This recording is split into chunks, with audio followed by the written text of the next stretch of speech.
Andrew Luck playing in his final game for Stanford. He is a junior, but he will not be returning to the farm. Oklahoma State won the toss and interestingly has deferred. A lot of concern among some Cowboy fans about the defense, ranked 106th in the country, but Mike Gundy's going to put the Cowboy defense on the field first. Quinn Sharp will kick off. Best in the nation for the third year in a row, leading the country in touchbacks, 56 of them this year. And of course he kicks off a lot because they score a lot.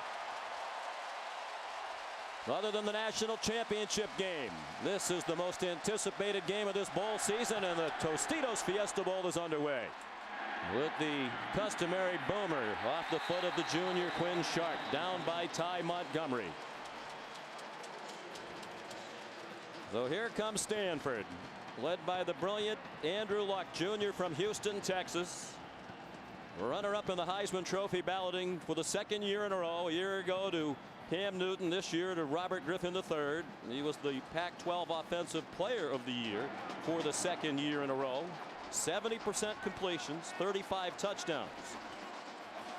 31-8 as the Stanford starting quarterback. Most wins among starting quarterbacks in Stanford history. And they've had some great ones, like John Elway and Jim Plunkett. They open, as you might expect, in a power formation, but they might try to hit a home run early. Stephon Taylor straight ahead, and he got 4. He's a 1,000-yard rusher for Andrew Luck and the Cardinal. When you watch Andrew Luck, it's easy to get a little bit bored with what he does. He's so efficient. He actually bores you with completions and efficiency. What he does so well, Sean, that goes unnoticed, is the work he does pre-snap at the line of scrimmage. He puts his team in the right play virtually all the time. Graduated with a 3.5 GPA. Back to pass he goes, and looking for that home run ball, but it was well covered deep. And he runs, and he is an effective runner, and he paid the price for it at the 29-yard line, a yard short of first down. Justin Gilbert and Alex Elkins combined to put a pretty good pop on Andrew Luck. Well, he did take a shot at the end of this. You're going to see him kind of get held up, so he can't really lower his shoulder. They're not afraid to hit him. One of the things you have to do when a quarterback takes off and runs, you got to let him know there's a price to be paid. They did just that. Luck ran for 153 yards in the regular season. They wanted to take a deep shot, but it was covered. Now look at how tight this formation is on 3rd down and 1. Ryan Hewitt, the fullback, gets the call. There's a flag down. If the play stands, he got the first down. Tom Ritter is the referee. It's a Southeastern Conference officiating crew.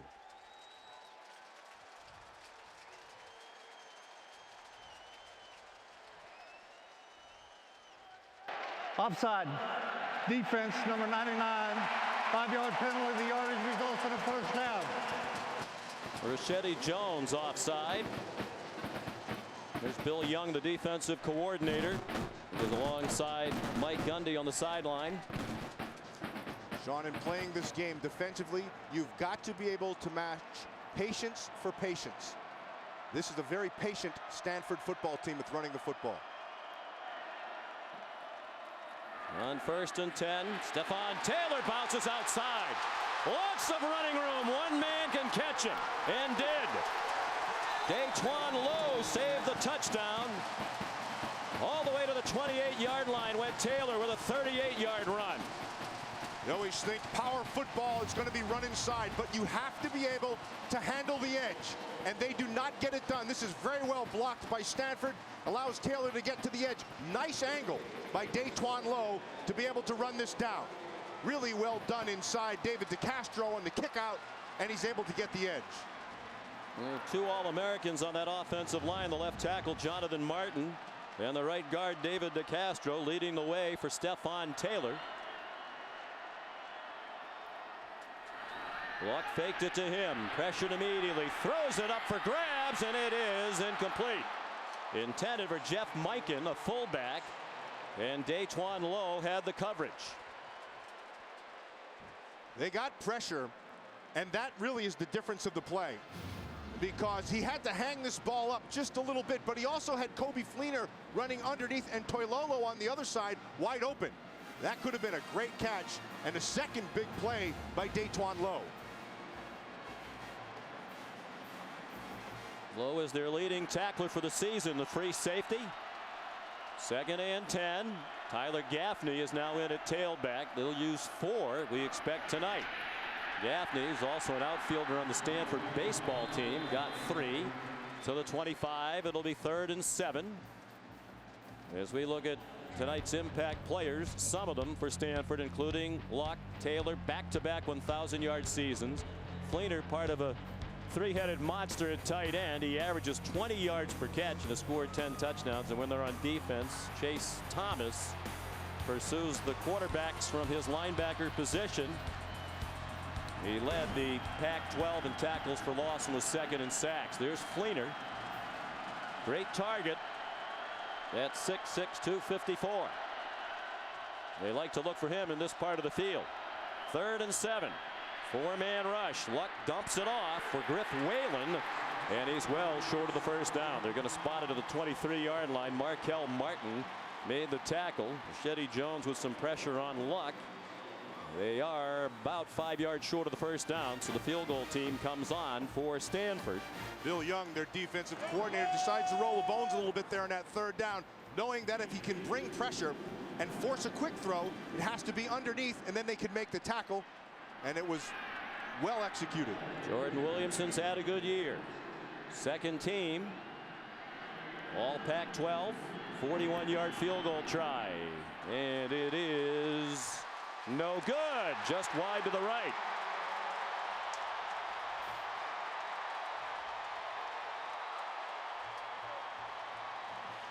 Sean, one of the things that this Stanford team thought they had to do was drive the football, hold on to the ball, but they could not afford to just get field goals. They had to punctuate the drives with 6 points.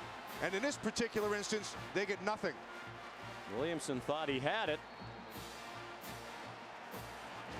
Remember, if it's over the top of the bar, it's no good. It has to clearly be inside.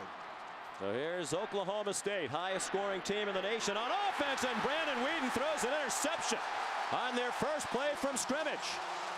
Picked off by Terrence Brown. Terrence Brown played this extremely well. He gave up the underneath, and he continued to sink in his coverage. Watch him. He's just going to keep on getting depth. That is, you could not have played that more perfectly. Blackman was trying to settle in between the safety over top and the corner, but Brown did a beautiful job of just sinking with the coverage and played it well. His first interception of the year. Stanford has had now just 7 interceptions on the season, a very low total. They have the ball right back at the 38-yard line. Luck handed it off to Taylor. And a hard-earned yard for Stephon Taylor, junior from Mansfield, Texas.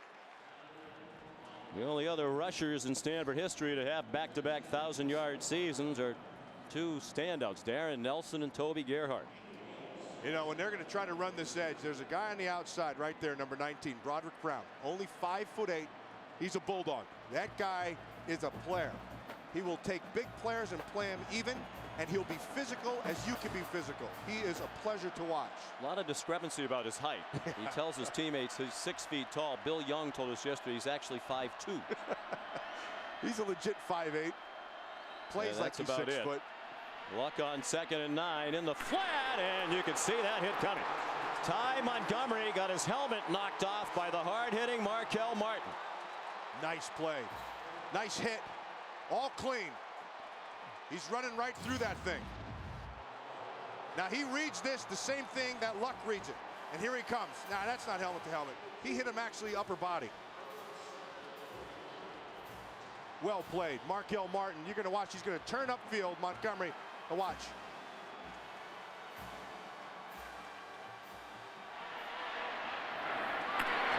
helmet to helmet to me. Yeah.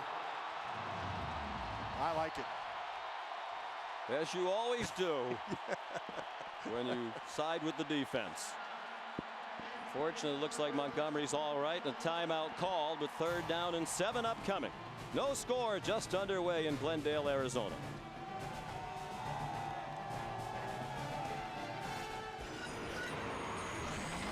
And we welcome you back to ESPN's presentation of the 2012 Tostitos Fiesta Bowl. Sean, I wanted to take another look at this, and there are a couple pieces of this. First of all, he didn't launch himself. He tried to run through. And secondly, Montgomery, at one point, he goes from being a receiver to a runner. And admittedly, it's close, but that's good, tough, physical football. Good non-call, in my opinion. And a big play here. Stanford trying to capitalize on the turnover on the first play from scrimmage from Oklahoma State. Tyler Gaffney went out in motion to the right, leaving Luck all by himself in the shotgun. 4-man rush, and they get to Luck. It's Rashedi Jones again, pulling him down back at the 43. Nice job by Bill Young, the defensive coordinator. He shows 3 initially, and then Sean, off the left side, he brings 2 more. And effectively, because you have 5 receivers out, it's 5 on 5. Rashedi Jones beats the numbers. You're going to watch Lewis, 11, coming off the one side. And then Jones back up inside. He beats Yankee, and because of the coverage, he had to pull that thing down, and you get the sack.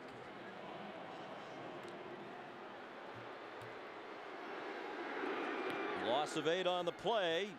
David Green punts.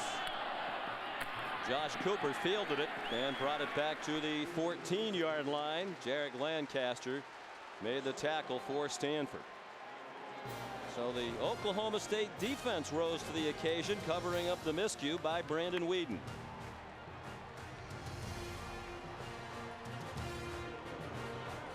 No score.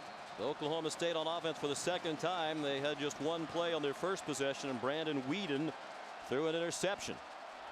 This time it's a delay to Joseph Randall, their leading rusher. He got a yard to the 15, tackled by Matt Masafilo. Weeden, senior from Edmond, Oklahoma, tremendously accurate. All of those marks are school records. The yardage mark and the single season touchdown mark are records that he had, that he set a year ago and broke this year. He's 28 years old. Gave it to Randall again. He's ahead for another yard. Chase Thomas and Matt Masafilo made the tackle. And it'll be 3rd down and 8 for Oklahoma State, playing it conservatively here, deep in their own territory after the early problem.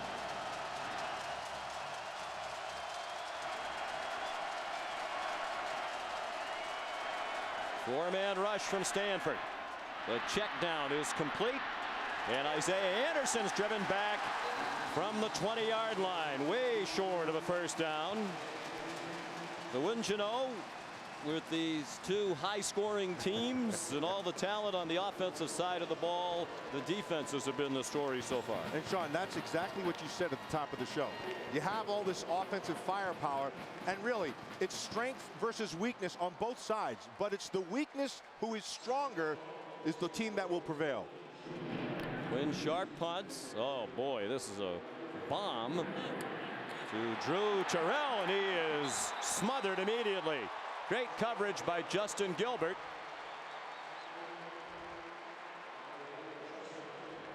And the ball be marked at the 31 after a 50-yard punt. Well, Mike Gundy put his defense on the field first when he had the choice, and they've backed up his faith.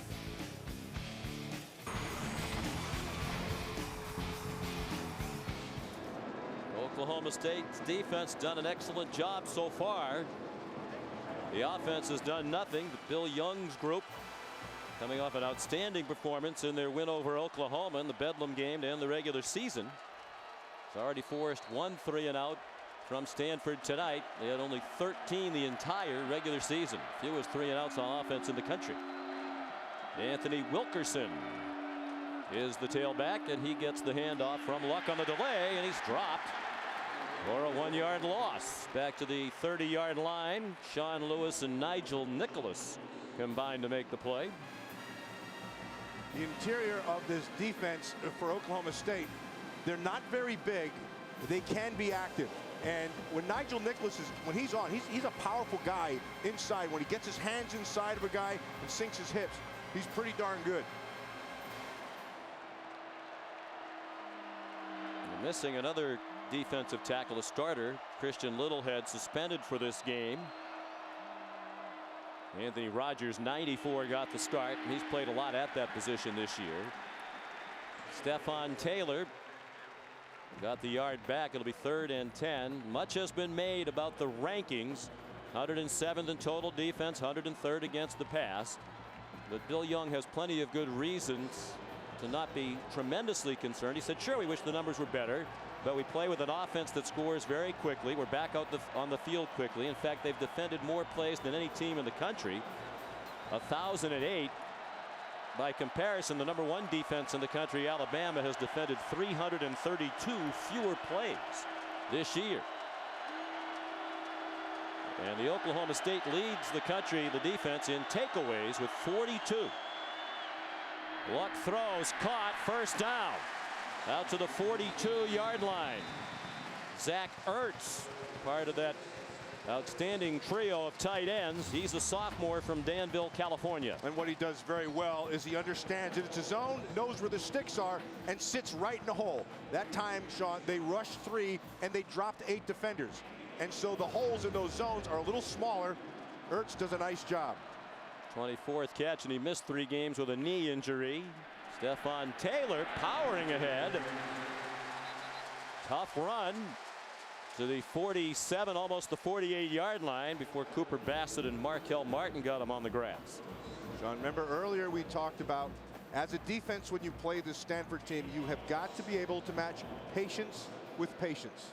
Stanford is going to run the foot. They're going to do what they do. And what they try to do is try to get you to make a mistake. Take a chance. Maybe play a guy a little bit differently one time. And that's when they beat you. Just under 55% of their plays from scrimmage are runs.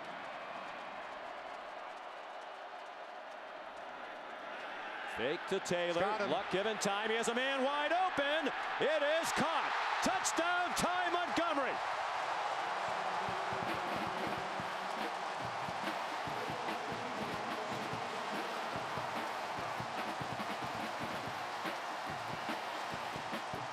There's the mistake. You know, Matt, I was talking to Pep Hamilton, the offensive coordinator, before the game. He said all week long we've been reading comments from the Oklahoma State people saying Stanford is run, run, run, and then try to throw it over your head. He said, well, we might try to throw it over their head a lot earlier than they expect, and they just did. 53 yards and a touchdown, and the lead for the Cardinal. And the extra point good by Jordan Williamson. Andrew Luck's 36th touchdown pass of the season, capping a 5-play, 69-yard drive. A touchdown catch for Montgomery, just his 2nd of the year.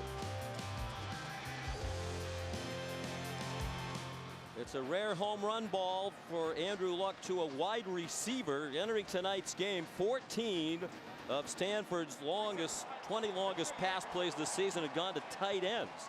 They just don't have a lot of speed at the outside receiver. 2 of the other 6 were trick plays, flea flicker type plays to get it to a wide receiver. Montgomery does have speed and used it to score a 53-yard touchdown. They lost Chris Owusu for much of the year with a couple of concussions. He was their big playmaker at wideout. Williamson kicks off. About 4 yards deep in the end zone. Justin Gilbert, 4 kickoff returns for touchdowns in his career.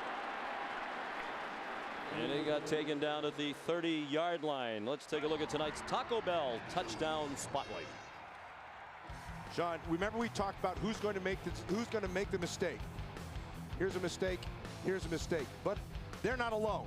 Right there, everybody bites on the inside. And I want you to watch the receiver. He does a nice job of running at the corner to fake that he's going to block him. Everybody bites. and then he gets on top of it. And remember, it's play action pass, which brings you an extra blocker inside. Well protected, ball's right where it has to be, and it's 6 points. Let's see if Oklahoma State can get its offense going. They've turned it over once. Pass incomplete. Looked like they're trying to set up a screen to Joseph Randall. It'll be 2nd down and 10. Just more than 4 minutes left in the first quarter. And Oklahoma State has not had the first down. This is their 3rd possession of the football game. A turnover and a punt. Whedon down the field, caught. There's the first down to Josh Cooper. His 65th catch of the season. Sean, that guy right there, Cooper, to me, he's the X factor for this passing game. You know what Blackman can do, but Cooper is the guy people forget about, and he's the guy who moves the chains. 14-yard gain. Line of scrimmage, the 44. Pressure off the corner, and the pass incomplete. Again intended for Cooper, and broken up by A.J. Tarpley, an inside linebacker, redshirt freshman from Plymouth, Minnesota, coming off a terrific performance in their season-ending win, regular season finale against Notre Dame. And not only Notre Dame, he got better as the season went on, particularly in the pass game, and you saw it there.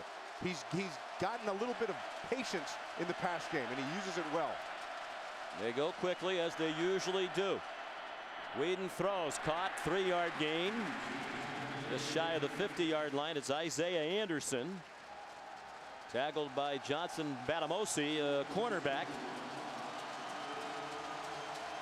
3rd down and 4. Nice job of substituting by the Stanford bench. They get another DB in. It'll be hard to substitute against this up-tempo Oklahoma State attack. They bring 5, but it was a slow rush, and the pass is incomplete. Not a well-thrown ball by Isaiah Anderson. And when you talk about the strengths of Brandon Whedon, Matt, the top thing on the list is accuracy, and he's a little bit off his game in that regard. A little bit off because the coverage was there. They were going to try to hit the wheel route. You're going to watch the receiver, Randall, go on top, and they took it away. Batamosi took it away, and he forced him to pull that thing back down, and then he tried to hit this inside. But you're right, Sean, a little bit high on that one. Quinn Sharp punts again. Almost scraped the ceiling here at the University of Phoenix Stadium, and they couldn't down it. It landed at the 2 and hopped into the end zone. Logan Thomas in that game will be an X factor. He's a big man who has gotten better as the season's gone on. He's the quarterback for Virginia Tech. They hand it off to the fullback, Jeff Minkin, and he stopped immediately.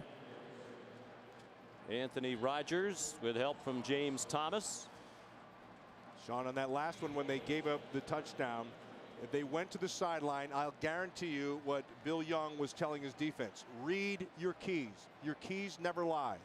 And you have to stay on them, particularly those safeties. Safeties are very integral in this game, particularly in this game. Because of the run game, you want to come down and make the tackle, but you have to make sure you see your key first.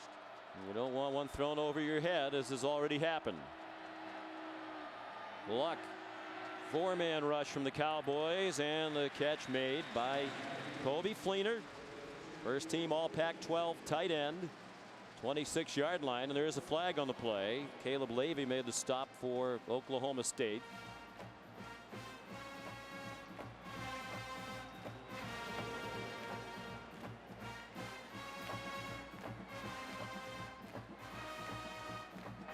That illegal touching on the offense. Number 82 was not on the end of the line. 5-yard penalty. 2nd down.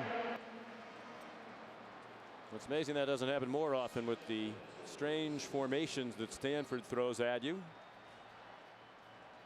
You can't have more than 4 rather in the backfield. If he wasn't on the line of scrimmage and he was in the back, that one would mess me up a little bit, unless somebody else was out there. I don't know how they punctuate at the end of the line. And it came back to the 16, 2nd and 14, and another tough run by Stephon Taylor. Out near the 28. The 3rd down to about 2.5 as we're under 2 minutes to go in the first quarter. Stanford leading Oklahoma State 7-0. Just power football. They're going to just run right inside, and then you got to run. This is called running behind your pads, and he doesn't give up, keeps the feet churning and the legs pumping. Sean, to go back to the penalty on Fleeners because there was somebody who covered him up on the end line. You're an outstanding third down team, 52%, so often in short yardage because of the effective run game on early downs. Oklahoma State tried to bring pressure, and it is intercepted. Officials conferring, yes, now they say it is a pick for Justin Gilbert.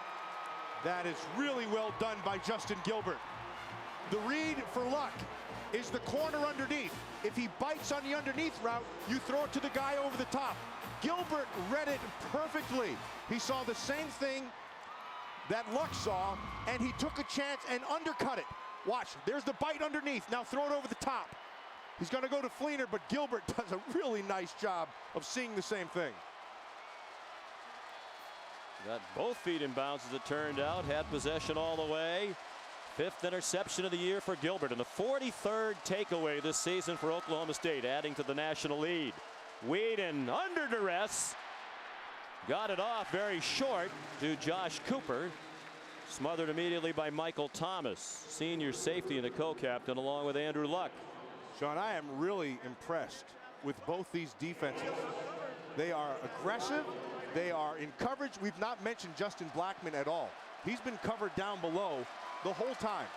Really well done out there by Terrence Brown. Whedon, plenty of time this time, and throws short of Isaiah Anderson. Here's Heather Cox. Sean, as I mentioned with Coach Gundy before the game, Justin Blackman is battling an infection on his inner thigh.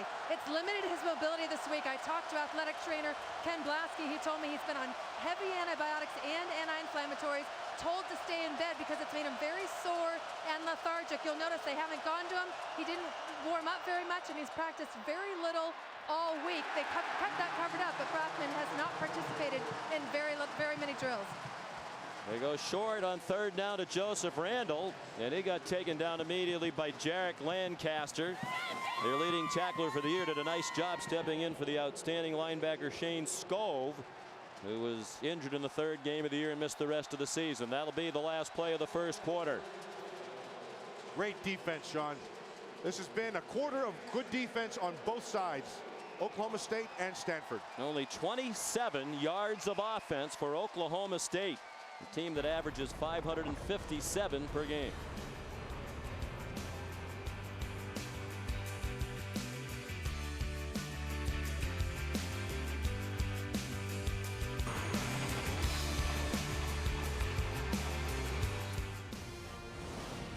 Welcome back to the Tostitos Fiesta Bowl, University of Phoenix Stadium, Glendale, Arizona. After one quarter, Stanford leading Oklahoma State 7-0, and frustration evident in Justin Blackman on the Oklahoma State sideline. Yeah, but you know what else you see there, Sean? You see a motivated guy. He wants the ball. When great players get involved like that, particularly with emotion, you start feeding them. Quinn Sharp hangs it high in the air, and a fair catch made by Drew Terrell at the 13-yard line. Here comes Stanford again. Andrew Luck had the defense come to his aid after he threw an interception. He's thrown an interception now in 6 straight games. Of course, he was the Heisman Trophy favorite for much of the year and got passed late in the season by Robert Griffin III. David Shaw, the Stanford coach, said no disrespect to Griffin because he had a tremendous year. He said, but the slowest wide receiver for Baylor would be the fastest wide receiver on the Stanford team. Yeah, you have to kind of look around and look at the whole picture. Here's look at this right now. See this? You got 7 offensive linemen. This is their Hulk formation we were talking about at the start. They're just going to go power on power, force you to have to adjust. Stanford coaches were so disappointed that 2 years in a row Luck did not win the Heisman. Stephon Taylor runs for about 4. We talked to Pep Hamilton, the offensive coordinator, yesterday, and he seemed to be blaming himself, Matt. He said, I wish I had done more to help Andrew Luck win the stat war, because when you compared stats to stats, Luck to Griffin, Griffin had the much bigger numbers, but it's a much different offensive philosophy. Yeah, not even close. But their main concern wasn't necessarily the stats, and Andrew Luck would be the first to tell you, he wants wins. That's what he wants first and foremost. And the best way for them to win is to run. He's all for it. 2nd and 7. Luck appears to be changing the play, as he does very often. They usually have 3 options when he comes to the line of scrimmage in terms of what's called in the huddle. Threw it off to Stephen Taylor. He's very near a first down across the 23. Has it 1st and 10. Sean Lewis ran him out. And here are the passing numbers, the comparison, and more than 800 passing yards for Robert Griffin III. You know, we had the pleasure of covering both these players. Of course, Robert Griffin III won the Heisman Trophy. But let me say, take those numbers away and just look at their character, and they might be 2 of the best character people in all of football. That is, you couldn't say more about them as people. No doubt about it. Both incredibly high character individuals. Taylor again. Boy, he's running hard, fighting for every inch. Out to the 28-yard line, run down by Markel Martin. You know, when you're a safety, the one thing you have to be aware of, you read your keys, and then it's about angles, because you can't give up the inside. Take the inside out. See how he does that? And by position, you take away the inside and you force him one way to go. Well done by Markel Martin, who really, Sean, has come on as the season has gone on. He stumbled a little bit with his play early in the season, but at the end of the season, he was playing very well. He's come on in many ways as his career has gone on. He didn't even make the bowl trip his freshman year, had academic issues. This year he won the team's Academic Achievement Award.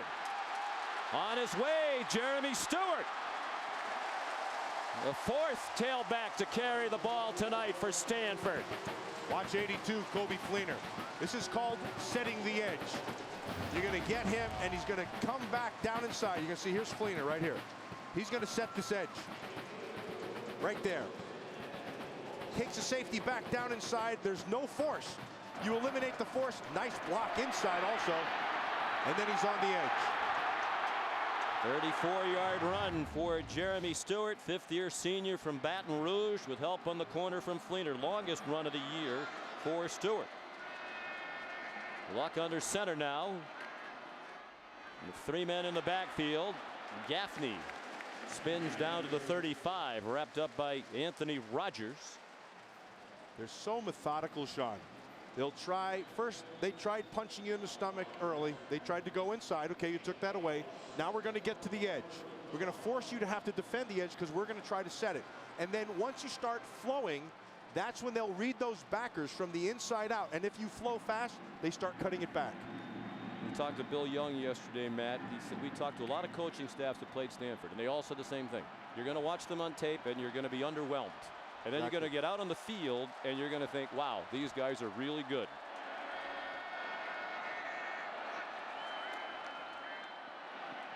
Luck throws, 1st down. Gaffney breaks a tackle.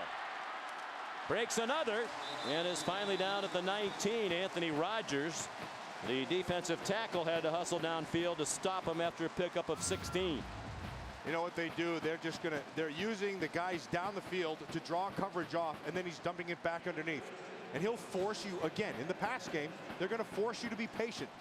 And they're going to want you to back off, and he'll throw it back underneath. And then when you take a bite underneath, that's when he'll hit it over the top. Stanford methodically on the move, as is their custom. 1st and 10 at the Oklahoma State 19. Taylor back in there. There was movement before the snap. Nice hit by Daytwan Lowe at the end of that thing, though. I don't think the players heard the whistles.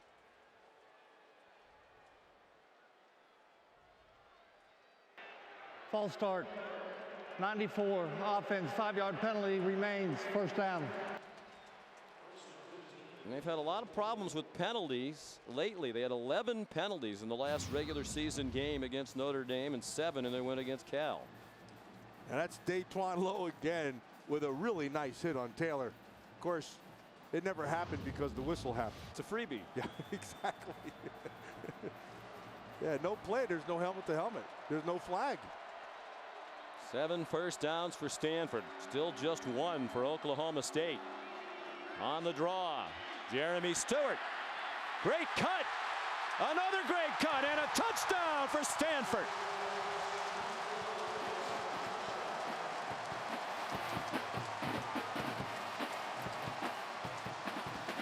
John, sometimes you have to lose one for the Gipper. And the fullback this time just gets blown up. Watch this right here. He loses one for the Gipper. What he does, though, is effectively takes him out. And then Stewart is to second level. And like you said, nice vision. It's one thing to see it. It's another thing to get there. And he did just that. Jordan Williamson adds the extra point. It has been all Stanford. Jeremy Stewart, 9th rushing touchdown of his senior season, capping an 87-yard drive that took 4.5 minutes and 7 plays.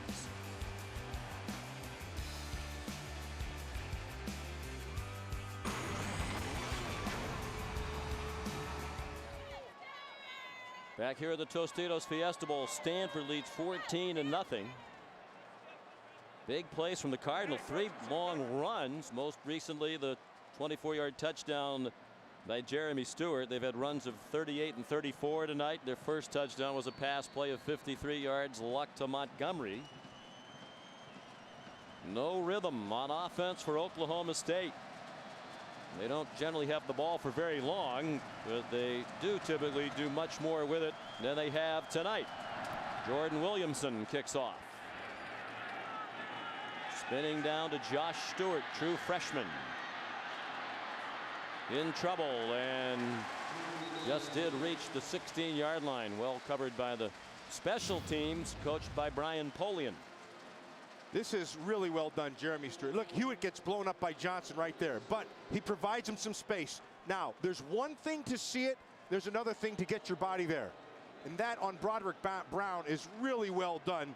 And then at the end of this, another nice cut back inside. I remember talking to Barry Sanders one time, and I said, Barry, how the heck how do you see those cuts and get there? He says, you know, I see the same things you see.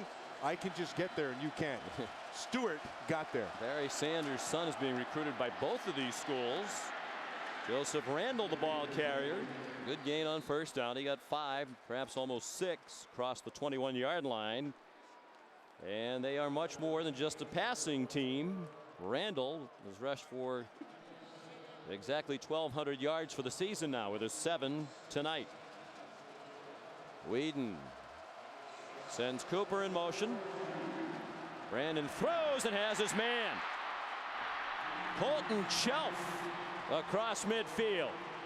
Delano Howell, the all Pac-12 safety man, made the tackle for Stanford. 29-yard gain for Oklahoma State. Same concept. It's a little bit of a play action. It's over the top of the linebackers, and Shelf is able to get inside the safeties on top of the backers in a well-thrown ball. First play over 20 yards tonight for Whedon and the Cowboys. He dumps it off to Cooper. And he lunges ahead to the 43. Jarek Lancaster made the tackle. But this is more typical of the rhythm that Oklahoma State gets into offensively. That's what you want to be able to do if you're this offense. They actually settle themselves down when they hurry their pace up. One thing that this Stanford defense wanted to be able to do was get Brandon Whedon off his mark. They've not been able to do that so far. They rush 5. Whedon zings one on target. And this will be a touchdown. First catch of the night for Justin Blackman, and he takes it to the house.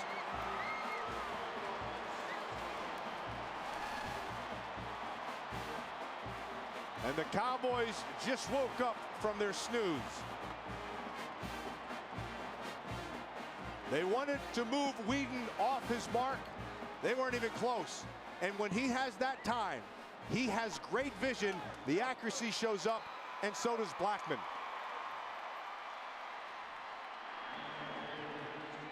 Sixteenth touchdown catch of the year for Blackman. The extra point is good from Quinn Sharp, who does all of the punting and place kicking for the Cowboys. quick strike, as is their way. 4 plays, 84 yards, just a minute 31 to do it. The big passes, 29 to Chelf and 43 to Blackman. Quick scores by Brandon Weeden and Oklahoma State. On average, they score touchdowns more quickly than any team in the country. It improved their average to a minute 46 with a 1 minute and 31 second touchdown drive there, just 4 plays.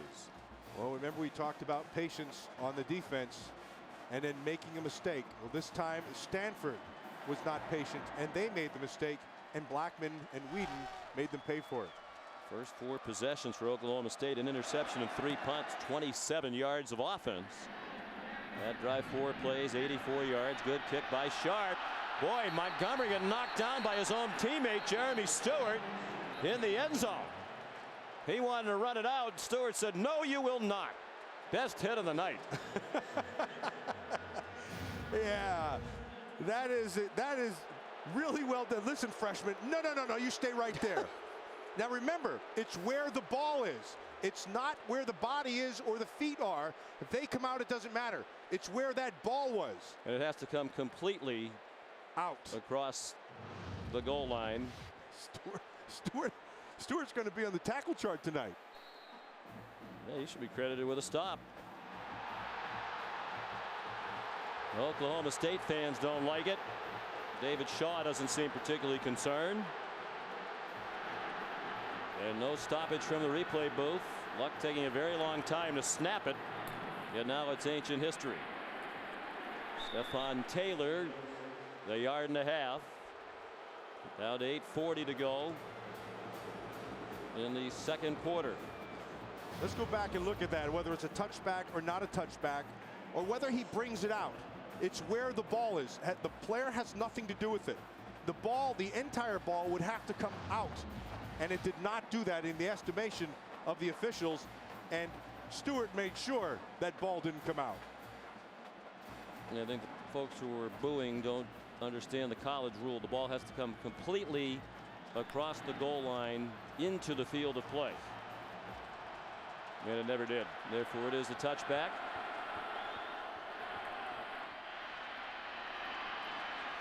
Stephon Taylor stopped 3 yards short of the first down. Of course, that's not in the rule book. I don't know the page it's on where it says it is okay for a teammate to flatten one of his own in the end zone to help him execute the touchback. I think what that's called is a senior priority.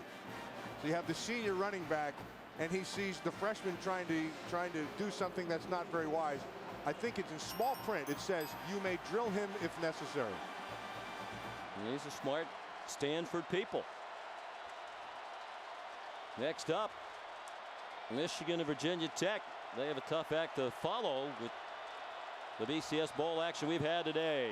Compelling Rose Bowl and an interesting start to this one. Luck on 3rd and 3.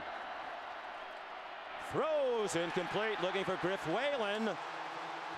And James Thomas had good coverage. Whalen and the Cardinal fans wanted a flag, which they are not going to get. You see Whalen in the slot, Thomas right here. They went 5 wide. They're trying to spread him out. Now he wants you to gain the advantage inside. He did have him on the hip, but that's good defense. That's good defense. If you are going to have anything, have it down low. They generally do not call that. There's David Green to punt. He doesn't punt very often. Stanford punted 35 times this year. Only Baylor, Army, Navy, and Air Force punted less frequently. Josh Cooper brought that punt back. Tackled by Andrew Fowler, who's the long snapper. A transfer from Williams College in beautiful western Massachusetts. Timeout, 6:57 to go in the half.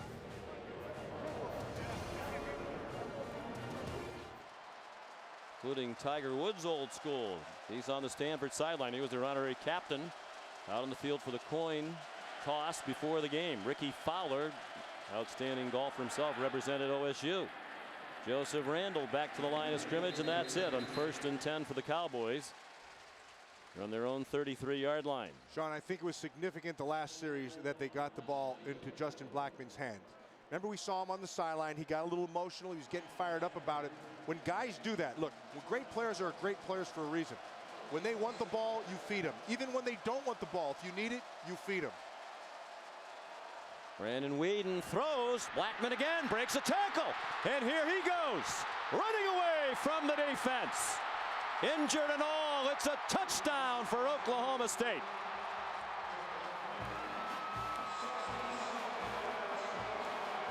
He's hungry. You feed him. Doesn't matter. You keep a safety inside. You have a corner on top.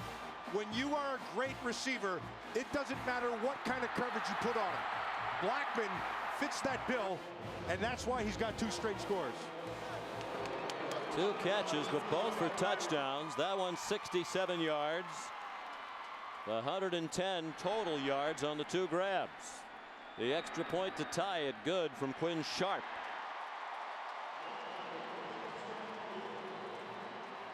Justin Blackman, back-to-back Biletnikoff awards for the best receiver in the country. Michael Crabtree of Texas Tech, the only other player who's ever won it 2 years in a row, and Blackman earned it.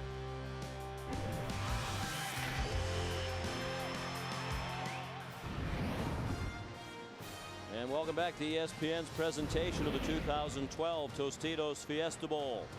Justin Blackman, both touchdowns for Oklahoma State. That touchdown drive took 38 seconds, just 2 plays. The nation's leading 23rd touchdown drive that took a minute or less. And to their credit, they changed offensive coordinators. Dana Holgerson put in a lot of this offense, the up-tempo ideas. He left to go to West Virginia as the head coach. Todd Monken came from the NFL, had not been coaching in this type of a system, but he learned it and in some ways improved on it. Sharp's kickoff. And Montgomery needed no assistance from Stewart this time.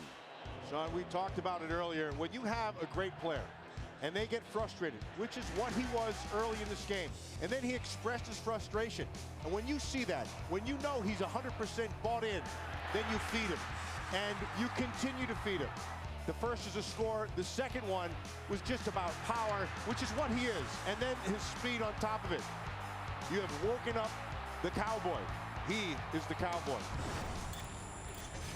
Speculated early if that thigh injury was bothering him. It certainly does not appear to be. He just started slowly tonight. Here's Todd Monken. What a great job he's done. He stepped in and basically learned the system they were already using. He came from the Jacksonville Jaguars. Certainly not a spread up-tempo offensive team. Here's Andrew Luck with multiple wide receivers. Ty Montgomery stumbled ahead to the 25-yard line. Good for a 25-yard gain to the 45. 1st and 10, Stanford. He sees that it's a zone. And so what they do to the right side is they take the receivers and they run them off. And then you take Montgomery and you fill the void with Montgomery, knowing that you've run everybody off. Big play. You can really see the true freshman Montgomery coming on with more playing time. He stepped in for Chris Owusu, who was lost for the year after a couple of concussions. 5 receivers again, spread the formation for Luck. On 1st and 10, short, and one of his roommates, Griff Whalen, who came as a walk-on with some academic scholarship help from the Toledo, Ohio area. Sent tapes around to about 70 different schools. Got a phone call from Jim Harbaugh. Jim liked the fact that Whalen was an outstanding student and liked what he saw on the football tapes as well. He comes from great bloodlines, as you saw, his great uncles, Tom Seaver. Really haven't had a lot of tight end play to here tonight. They've gone to Montgomery a bunch and Whalen, but not so much of the tight ends. Luck after the pump fake. Whalen's open. Oh, that's a beautiful throw. And he's out of bounds at the 20-yard line. Broderick Brown knocked him out. Here comes Stanford on the move, trying to reclaim the lead. Broderick Brown on the top. Now he takes that pump. That just that little hesitation is the bump and the bite. And then it's over the top. And it's, I mean, you can't throw it better than that. Well, Luck and Whalen spent a lot of time together. I mentioned they are roommates. Center Schwartzstein and the right guard DeCastro, their other two roommates. Luck said Whalen's the kind of guy who just drives you crazy. He always has to be doing something, bouncing a ball, hitting golf balls. Luck throws, caught. There's the tight end Kobe Fleener, marked down at the 14-yard line with a 6-yard pickup. Everybody's talked about Andrew Luck and what makes him so exceptional. Now he does things like this is next level things. He pumps, uses his eyes, he's moving defenders, he's making them bite on things. He knows that Broderick Brown on the outside is an aggressive defender, so he eyeballs him, pumps it, comes off it, and then does it again. He's way ahead of the game. Power formation now for the Cardinal. Taylor squirts through and has the first down to the 8-yard line. It'll be 1st and goal for Stanford with under 4 minutes to go in the first half. Sean, this Stephen Taylor is an impressive kid. If you have not watched Stanford and you just see, oh, they got another 1,000-yard runner, you don't really appreciate what he does. This is a hard runner. He runs with great leverage, runs behind his pads, and he has an ability to burst into things at the end of the run, rather. He's rushed for 78 yards in the half. Luck dumps it short to the fullback Hewitt to the 4-yard line. Gain of 4. Alex Elkins helped him across the boundary. It'll be 2nd and goal. And so Stanford has 2 straight touchdowns scored on them. They have to answer, and they do. How do they do it? With their quarterback. They come back, throwing the football down and patiently taking what the defense gives them. As you can look at it here, 63 of 64 possessions. That's unbelievable. Yeah, it's amazing. He's thrown 26 touchdowns without a turnover in the red zone. Andrew Luck. That's why you have those numbers. You have a great quarterback. He gets in the right plays and throws it to the right people. He handed it off to Taylor, who slipped down. They only missed 1 time all year in the red zone. That was in their win over Cal when they went 4 out of 5 in the red zone. How about those numbers? 26 touchdowns, no interceptions in the red zone. Kellen Moore not too shabby either. No. What a great year he had. But really more than that, it's Luck's intelligence. Son of a quarterback, his dad, Oliver Luck, professional player after a great career at West Virginia. Luck exceptionally bright. Gives it to Taylor. Breaking tackles. Touchdown. Caleb Levy whiffed behind the line of scrimmage. And that was all she wrote. And that was Taylor's ability to burst at the point. And that allowed him to be able to pull away from Levy on the inside. Here comes DeCastro. There's Hewitt right there. See, he just takes, boom. He just gets through that thing, and then he walks into the end zone.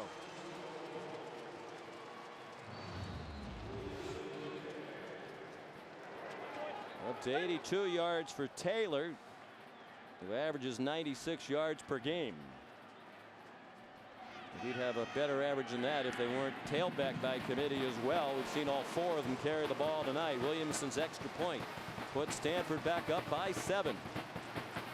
Impressive response after their 14-0 lead went out the window.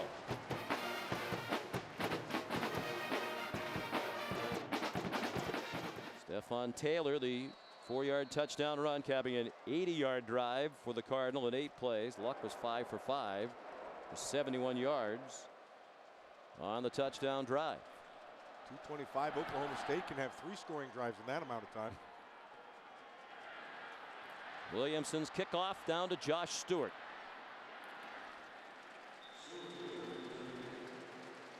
He came out to the 23. Stanford 9th in the country in time of possession. Last year they led the nation at over 34.5 minutes per game. And Oklahoma State near the bottom, proving the time of possession really doesn't mean much when you score as quickly as they do. Tonight it's 21 minutes and 21 seconds of possession time for Stanford to 6:14 for Oklahoma State. But they're another quick drive away from a tie game. They can execute the 3rd possession in a row. Whedon gets them off to a good start in that direction.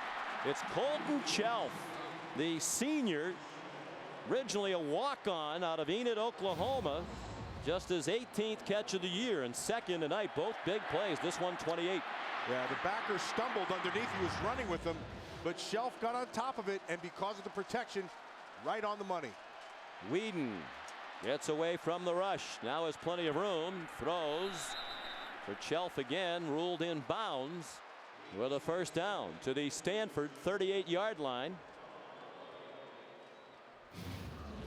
That time they were able to move him off the mark. And his foot's in. Yep. Foot's in when he makes the catch. Good call. Then Oldham's the replay official. He hasn't had much to do yet tonight. Standford, that is their second charge timeout. This will be a 30-second timeout. Sean, as we watch this catch, no, he has control. He has a foot in. It is a good catch. Right there. Great control. Toes are down. Yep. Also, know this. It appears that both of these offenses have figured out defensively what's happening to them. And so now they've kind of settled down and they've taken control of their games. And that could happen, Matt, especially in a bowl game. You have 4 or 5 weeks to prepare. The defense can give you looks you haven't seen before. These teams are so well coached on offense, they adjust back. I know for Standford, what they wanted to be able to do was make Whedon get off his mark and make him move.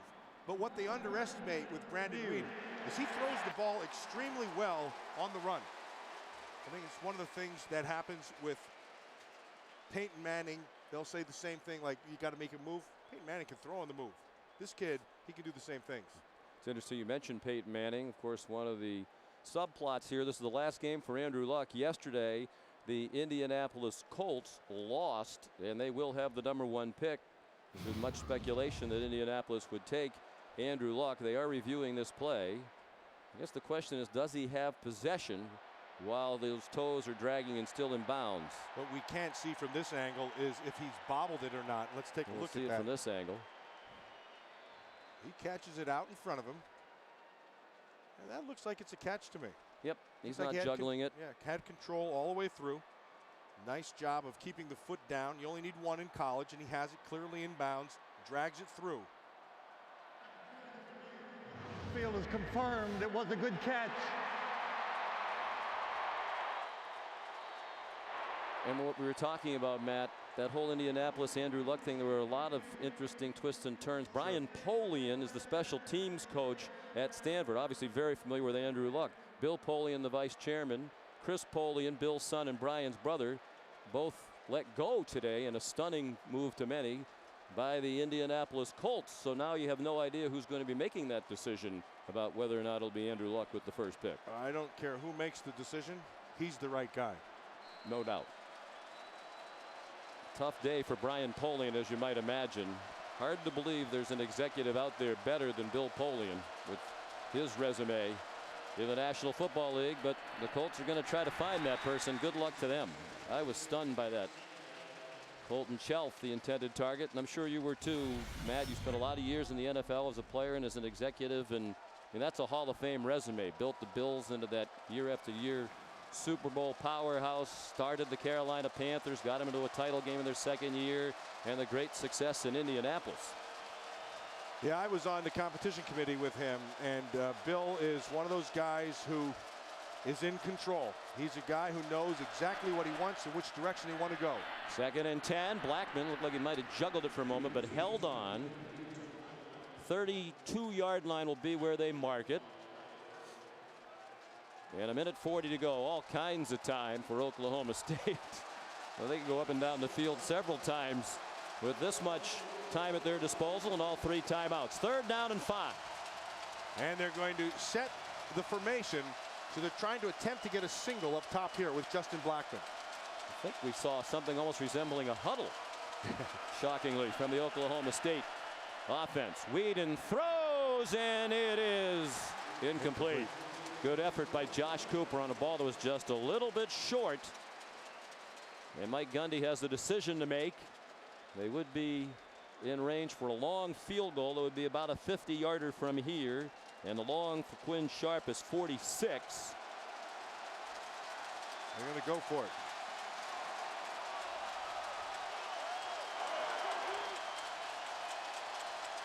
Fourth and 5. Trailing by 7 late in the first half. The Cowboys going for it. And they convert. Blackman breaks the tackle.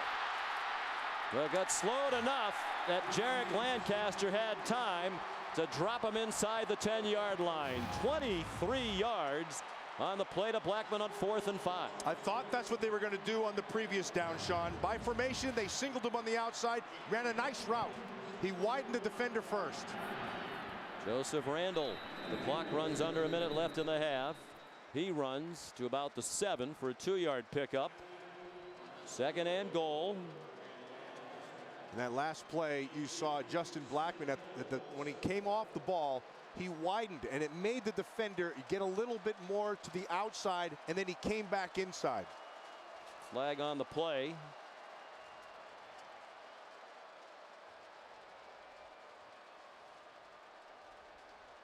Tom Ritter's our referee. As you might expect, these are among the best officials in the country. Their reward for outstanding work throughout the season is a big BCS bowl game. Substitution infraction on the defense. The 12th player did not get off the field. Half the distance to the goal. First down. And that can happen against Oklahoma State with the up-tempo. Mentioned Tom Ritter and this crew. Tom Ritter and many members of this crew worked the regular season game between LSU and Alabama. The rematch upcoming on January 9th for the national championship, the All-State BCS national championship game. 1st and goal just inside the 5. Randall again. He is a touchdown scorer, 4th in the country in scoring points this year with 150, but denied there. At about the 2, it'll be 2nd and goal after the Oklahoma State timeout, leaving the Cowboys with 2. And a chance to visit with Heather Cox. Well, Sean, in 2010, Justin Blackman met 9-year-old Olivia Hamilton. She's battling cancer, and Justin made several visits to her in the hospital. Then Olivia came to watch Justin play and left a gift for him in his locker. It was a bracelet that says "Lives, Laugh, Beats All." It's the acronym for the type of cancer she has, acute lymphomoblastic leukemia. Now, Justin's worn that bracelet ever since and says every time he looks down at that bracelet, he sees her. I'm happy to report Olivia's at the tail end of her 108 weeks of chemotherapy, is now in clinical remission, in 4th grade, on the cheer squad, and cheering her heart out for Justin and the Cowboys tonight, thanks to a very generous Oklahoma State fan that saw her story and wanted her to be here.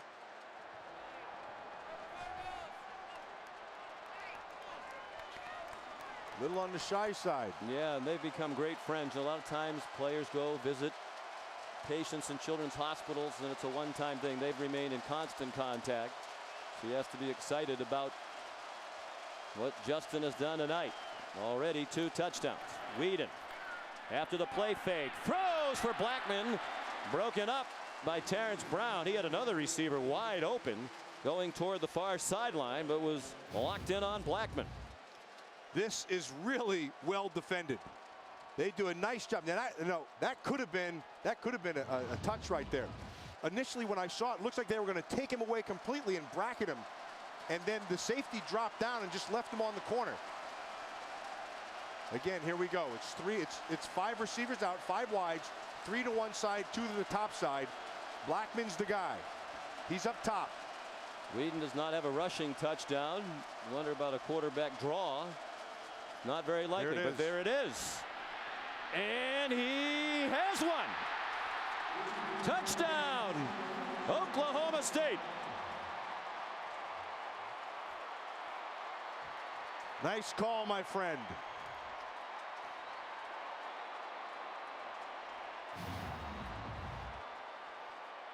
Not the most gifted runner, but the most willing one probably on the team. Knew what he had to do and got it done. Another thing these 2 great quarterbacks have in common is their competitiveness. The extra point away from a tie with under a half minute to go in the first half, and it's up and good from Quinn Sharp. There's Brandon's wife, Melanie, in the gray sweater on the aisle. Been married for about 2 years. I mentioned earlier he's 28 years old.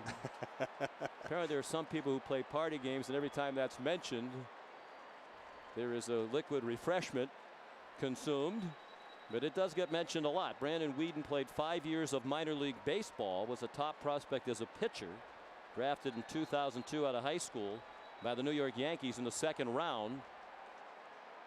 $565,000 signing bonus got him to choose professional baseball over a football career. Says it still hurts him to throw a baseball. His shoulder aches when he does it, but no pain at all to throw a football with the different motions. Well, every now and then you'll see a little bit of the baseball come out of him with different throws that he can make, but he's sure he can throw that ball, and he spins it well, and he's accurate. We talked about the Standford coaches wanting to move him off his spot. The defensive coordinators Derek Mason and Jason Tarver, so we want to knock him off his pitcher's mound where he likes to set up about 7 to 10 yards deep. Montgomery takes a knee. Brandon Whedon walked on in 2007. What a story his career at Oklahoma State's been. Coming up at the half, stay tuned for Reese Davis, Jesse Palmer in the Buick halftime report. Already some exciting action. That Outback Bowl today between Michigan State and Georgia had a dramatic finish, and the Rose Bowl, as expected, was terrific as well. There's Jesse DeBody and Reese. Do they have enough people pampering them? I mean, we're lucky if we can get a bottle of water up here in the booth. They have people feeding them grapes and fanning them. Luck takes a knee. And pretty much what we expected. A slow start unexpectedly, but it has developed into the offensive battle that we expected, and each team doing it in its own style. Both being patient, both feeding the guys who can get them in the end zone. Blackman on one side, Taylor, and using Luck on the other side. 4 catches, 139 yards, and 2 scores for Blackman in the half. Here's Heather. Sean, thanks so much. Coach, how would you assess the way your defense has handled Oklahoma State's pace so far? I think we've done well outside of a few big plays. You know, we've done a good job against the run. You know, Justin Blackman is as good as advertised. We got to make sure that when he catches the ball, we got to get him on the ground. Before the game, your message to Andrew Luck was not to take too many risks. How would you assess his decision-making so far? I think he's playing really well. You know, the defensive back made a heck of a play on the interception, but the no-huddle we did to get Marsh down the field, Andrew on top of his game right now. Coach Shaw, thanks. We'll let you get to your team. Sean? All right, Heather, thank you very much. How impressive is David Shaw? That is a very impressive coach.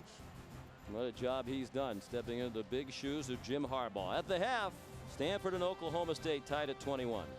Coming up, stay tuned for Reese, Jesse, and the Buick Halftime Report right after these messages. And we welcome you back to ESPN's presentation of the 2012 Tostitos Fiesta Bowl from Glendale, Arizona. Number 3, Oklahoma State. Number 4, Stanford, tied at 21 at the half. After a slow start for both teams offensively, the numbers really started to pile up. 307 total yards for the Cardinal, and the big edge as expected in time of possession. And Oklahoma State, after just 27 yards in the first quarter, had 250 for the half. Welcome back, Sean McDonough, Matt Millen, rejoined shortly by Heather Cox. It turned out to be what we expected it would be after the slow start. Yeah, and so a couple things have to happen here in the second half. I think for Stanford, they've got to figure a way to be able to throw the ball down the field more than they have in the first half. Except for one blown coverage, they pretty much were playing inside of a box.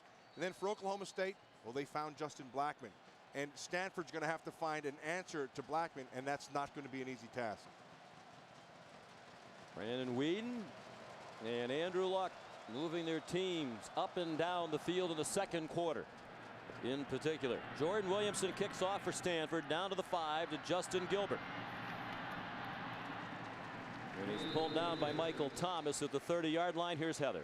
Sean, I just had a chance to catch up with Mike Gundy, and he admitted his quarterback, Brandon Whedon, started the game very nervous, as evidenced by that first pick. He said once Brandon settled down, our entire offense did. We got into speed, rhythm, and tempo, and that's when we're at our best. Defensively, he said we must tackle better. Gundy feels they gave up about 100 yards due to poor tackling in the first half. They started slowly. First 4 possessions, an interception on the first play of the game thrown by Whedon, their first play. Then 3 punts, but they were outstanding in the second quarter. And Whedon on target. First throw of the second half to Colton Chell for a 5-yard gain. And they come up very quickly to the line now, as quickly as they have all night. And then they caught him too. And it's Joseph Randall, yanked down by Jarek Lancaster, short of the first down by about 2. They haven't been able to get the running game going. Randall now with just 12 yards. They haven't converted on third down here tonight. This is their best shot at doing it, 3rd and 1.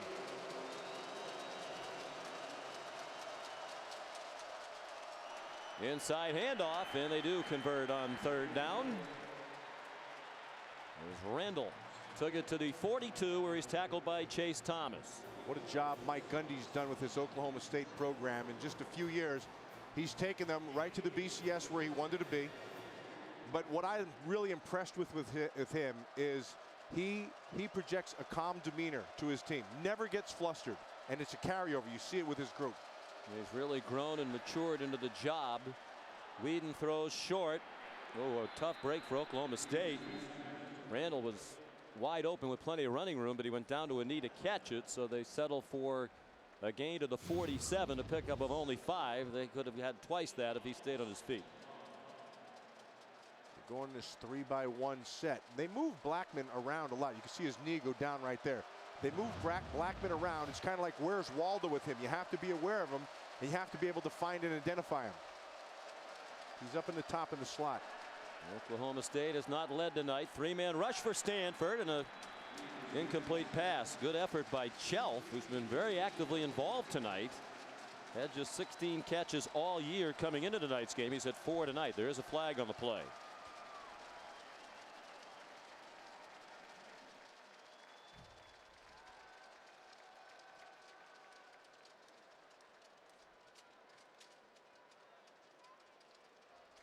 And a relatively penalty-free game to this point. Oklahoma State flagged just once, Stanford 3 times. Illegal formation on the offense. Number 71 was not on the line of scrimmage. That penalty is declined. 3rd down. Parker Graham. Back up right tackle. 3rd and 5. Big down here for the Stanford Cardinal. They've got to try to get off the field to get the ball back. Levy Adcock not in the game at right tackle for Oklahoma State. He's first team all Big 12 for the 2nd year in a row. On 3rd and 5, Whedon is sacked, pulled down back at the 37-yard line by Trent Murphy, who's from right here in the Valley of the Sun. And Matt Masafilo. Watch what they did, Sean. At the end, they stemmed, they moved late, and then they attacked the protection. They move their guys right at the end, and it forces the offensive line to have to hesitate. And that hesitation is what allowed them to be able to get in and make the sack. They came in with 38 sacks for the year, 6th in the country. They bring a lot of pressure. Loss of 9, forces a punt by Quinn Sharp. Fielded on the bounce. Some running room for Drew Terrell. And out to the 41.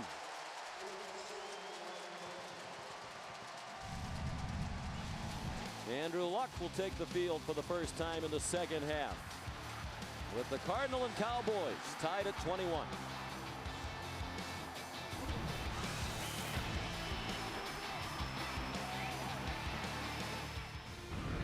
Welcome back to ESPN's presentation of the 2012 Tostitos Fiesta Bowl.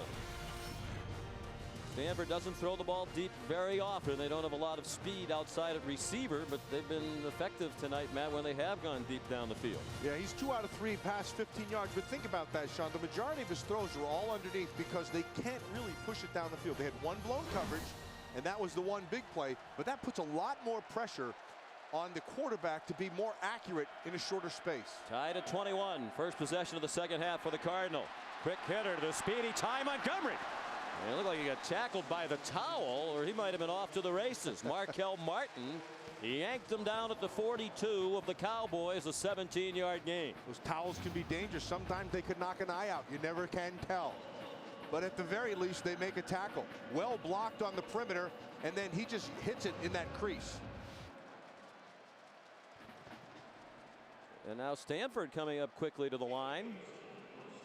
This works to the advantage of their quarterback and this offense. He has the whole offense in his brain, and he can run anything up there. He calls anything. Good field position after the 26-yard punt return by Terrell. Now it's Taylor dancing in space. A little stiff arm, and then he lowered the shoulder to Justin Gilbert to get the first down. Sean, did you see at the end of that with Taylor? He knew where the sticks were at the end. He just dropped his level, and man, he just bore right into it. That is really well done. Watch the awareness. There's the sticks. Now watch him sink. Sink and come through right there. Boy, that's good. So look from our DirecTV Ultimate Picture Cam. Here they come again. Taylor pinballed around at the 28-yard line. Chopped down by Broderick Brown. Finished off by Nigel Nicholas. But a gain of 5. And Taylor approaching the 100-yard mark. Yeah, the pinball wizard in there. And he does come with a twist. He has very good, what is it called again? Kinesthetic sense. That's your thing. Body part awareness. Very good job of his ability to make his body go where he wants it to.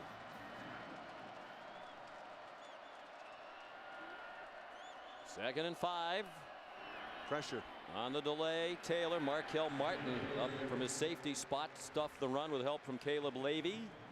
No gain on the play. That's what Stanford wants to do. You heard Jesse Palmer talking about it at the half. They want to be able to get those safeties committed down inside. Committed to the run, then they'll take their shot over the top. Big third down here for this Cowboy defense. Daytwan Lowe 8, Markel Martin 10. Those are the two. You watch them drop down. They form the numbers in the box. Andrew Luck having a conversation with the officials.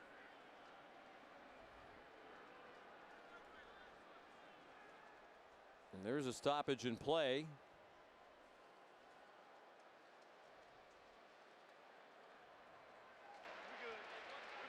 There was a malfunction of the 25-second clock. Therefore, there was no timeout charged to Stanford. Third down.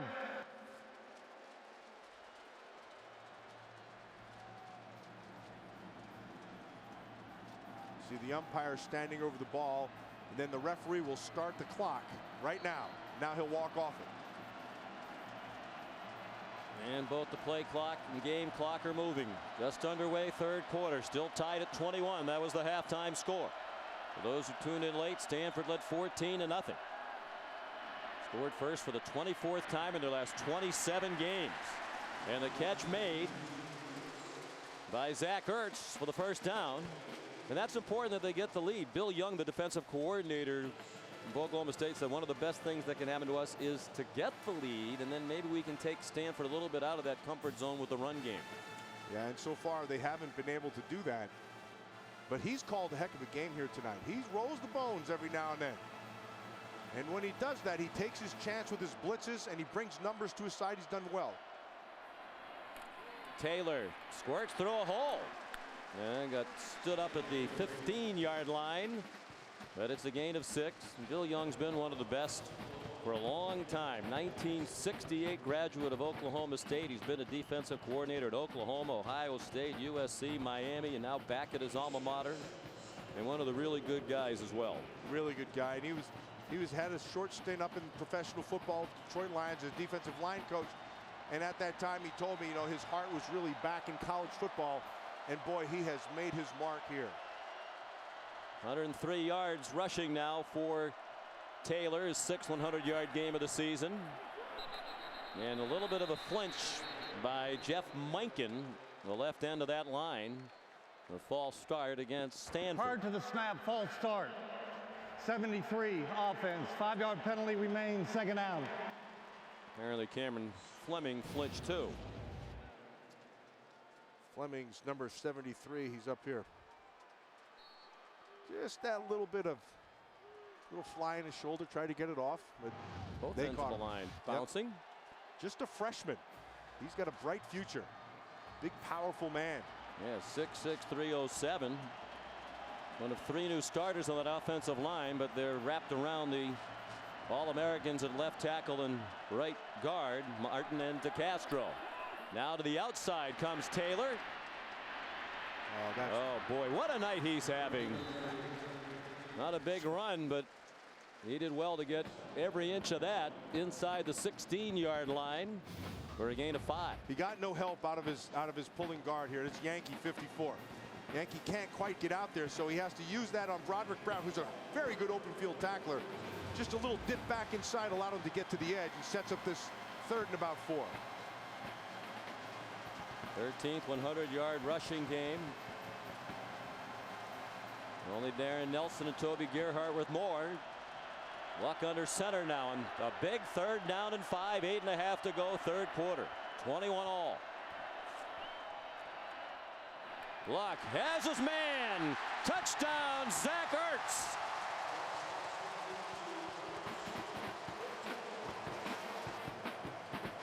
Markel Martin fell down. You don't have to make, you make a small mistake like falling down, which is a big mistake. He's going to get found. You're going to get found right away. Watch up top. You can see him in the slot. And it's about vision. And if you're going to back off, that was a mistake by Markel Martin. He backed off too soon on a 3rd and short. You're going to give up the first right away. He slid, and it gives up 6. And with the extra point, 7. Well, Stanford has recaptured the lead. Ertz, the touchdown reception. I think that's 16 a ban. yards.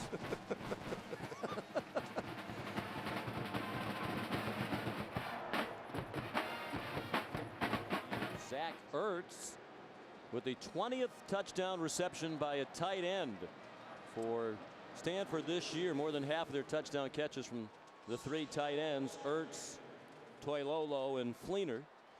That's Zach Ertz in high school. Had my old teammate Brent Jones as a coach. There's a pretty good tight end. That's a pretty darn good one. Learn from Danville, California's Ertz hometown. The great former tight end of the 49ers, Brent Jones, really taught Ertz how to play that position.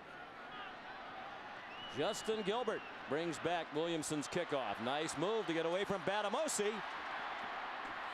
Still going. Across midfield, and the late flag thrown right as the tackle was being made.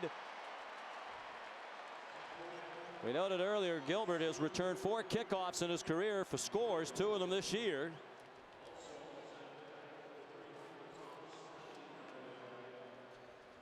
$50-yard return, but there is the flag at the very end of it.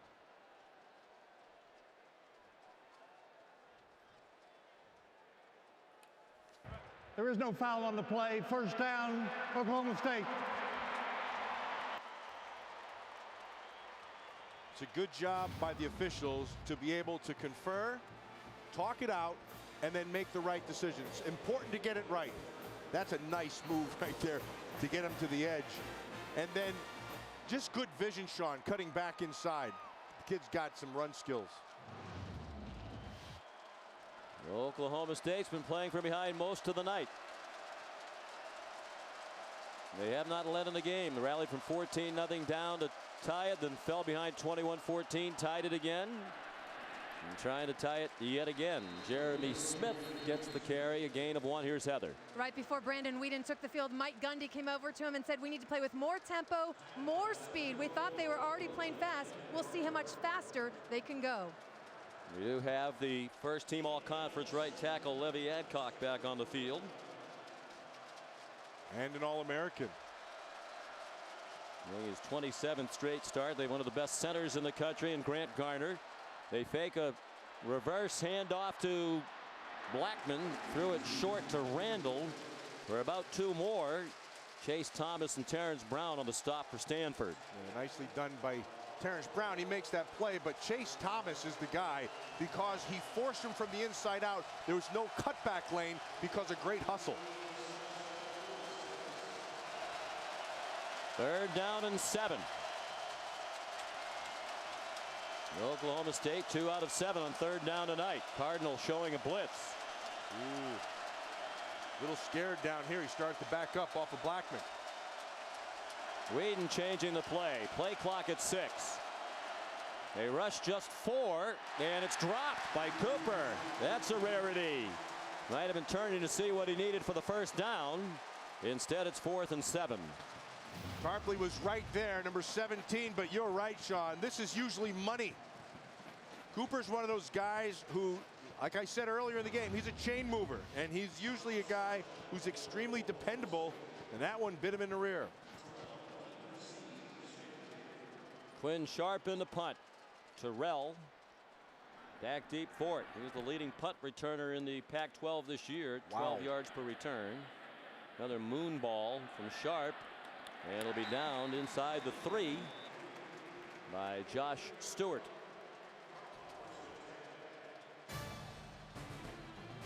.6:41 left third quarter, and the long field looking at Andrew Luck and the Cardinal offense. Luck's missed on only 3 passes tonight on their 4 touchdown drives. He's a perfect 12 for 12.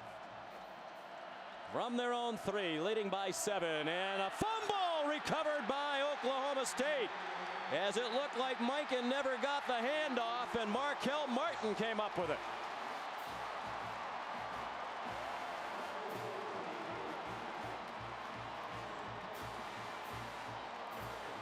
Poor ball handling inside. Just going to be that fullback. Just wants to just get on it quick. And he's reversing out. The ball is inside. He got a little bit high. Yeah, up in the got it high pads. up on his pads. Second turnover of the night for Stanford. A look from our DirecTV Ultimate Picture Cam. Sean, the fact that Markel Martin was right there at the line of scrimmage lets you know they dropped their safeties down fast. Brandon Whedon out of the gun. First and goal from the 4. Touchdown to tie. Randall down to the 2. Matt, when we talked to Bill Young yesterday about all the takeaways, the national leading total for the Oklahoma State defense, he said everybody practices stripping the ball and trying to get takeaways. What's the key? He said, well, a lot of it is just luck. Yeah. And there was just luck. Bad handoff. They give you the ball on the 4-yard line. It was Andrew Luck. You're right. From the 2. Randall again. Oh, nice hit. Yeah, and he spun forward to the 1. Kind of going with the Stanford approach. Extra people in the backfield here down near the goal line. 3rd and goal from the 1. Leno Howell, number 26, he showed up in a bad mood at that line of scrimmage. Parker Graham back in there for Adcock at right tackle. Whedon out of the gun. Fakes it this time to Randall. Throws, man open, low throw, and it's incomplete. Looking for Kai Staley, the fullback. There's an injured Oklahoma State Cowboy on the play. Brandon Whedon's going to want that one back, Sean. He waited too long for it. He had him wide open in the back. That might be Parker Graham, the tackle, but he waited too long. He threw it behind him. And, you know, even Still with that, should have been caught. But it wasn't a perfect throw, certainly. Luck knowing that they had some right there. Staley is a frequent target. Fullbacks typically don't touch the ball much in this day and age of college football, but he has 10 catches. Parker Graham is the injured player, and we'll be back right after this. Parker Graham helped off the field. We mentioned a couple of times about Adcock, Levy Adcock, but he's actually playing left tackle tonight. We had him listed on our charts as the starting right tackle, but it's been Graham at right tackle most of the game. He's been helped off. They're going to kick a field goal on 4th down and goal, a 19-yarder. Up and good by Sharp. First field goal of the game for either team. And they get just 3 points after the turnover at the 4-yard line. Of course, Oklahoma State narrowly missed being in that game. Mike Gundy saying, wouldn't people rather see a 39-36 game than another 9-6 game? He wanted to see his high-flying offense against that LSU defense. But didn't get the chance. Ty Montgomery tackled by Joe Mitchell. Sean, let's take a look at that Stanford running game, what they're doing tonight. This is what Andrew Luck does so well. He gets to the line of scrimmage, and he calls the play to always give you an advantage number-wise. You see 3 defenders, he brings another one and makes it 4 versus 3. Again, here's 5 on one side, 3 to the other. He goes to the 3 side. Anytime you have a matchup where you can balance the numbers, or in some instances, gain a number by pulling a guy, that is an advantage to you offensively. That's what Luck has done so well. Stanford having another good night rushing the ball. And it's Taylor doing the bulk of it. powered ahead for a little more than 2. Caleb Levy made the tackle. Down to 5 minutes left, third quarter. Stanford has never trailed, leading now by 4 as the Cardinal defense did a terrific job after the offense turned it over inside the 5-yard line, forced a field goal. Sean, defensively, as you look at Bill Young, their defensive coordinator for Oklahoma State, defensively it's all about gaps, defending gaps. Each individual defending a gap, then collectively you handle it. But when you get a numbers differential and you're 3 on one side, you gain an advantage when you bring the 4th into play, and that destroys your gap concept. Luck back to throw. Throws, caught, first down. Out to the 33-yard line. Griff Whalen finally wrestled down to the ground. Gain of 14. So we're saying they don't have a lot of speed, and they don't really have any big playmakers. And so you say at home, well, then how do they get open? Well, when you're playing zones, when you have a guy who runs very disciplined routes and knows the holes and is on the same page with the quarterback, you get open. Stanford up to the line quickly in a very tight formation. And Taylor running left, following the fullback Hewitt. Leaps ahead to the 40. Gain of about 7.5. And let's check in with Heather. Sean, the Oklahoma State offense will be without right tackle Parker Graham. He's being taken out on the cart right now. He suffered a lower right leg injury. They're taking him back to receive x-rays on that shin, but he will not return for the Cowboys tonight. And now Caleb Levy slow to get up. Their starting middle linebacker, third leading tackler for the year. That guy there is, he's kind of the brains of that front 7. He gets everybody lined up. Looks like he's maybe got the breath knocked out of him or something. Hopefully that's all it is. As he goes airborne at the end of this thing. Yeah. It probably just gets landed on too much. Sometimes, you know, you've been in those situations where it just all comes out of you at once and it just takes you a while to get it back. And thankfully, that is what it appears to be. Although I don't think Caleb Levy's all that thankful to have those few moments of discomfort. Yeah. But now by rule, he has to go out for at least 1 play and then he'll be back in. And by rule, there's very little the training staff can or wants to do to help him. 2nd down and 3. Luck has gone out to the top of your picture. Tyler Gaffney is in at quarterback. Ordinarily a running back, and it's a design run, and Oklahoma State was not fooled by the interesting formation. Brian Robinson and Cooper Bassett combined for the stop. Yeah, here's a hot tip. Keep Andrew Luck at quarterback. Yeah, as soon as you see that formation, they just blitzed it. And they brought more numbers than you could block. And the net result is 3rd and about 6. Luck does have 1 catch this year, and it was a memorable play along the sideline when he made a leaping one-handed catch. Ball game against UCLA for a 13-yard gain. 3 minutes to go, 3rd quarter.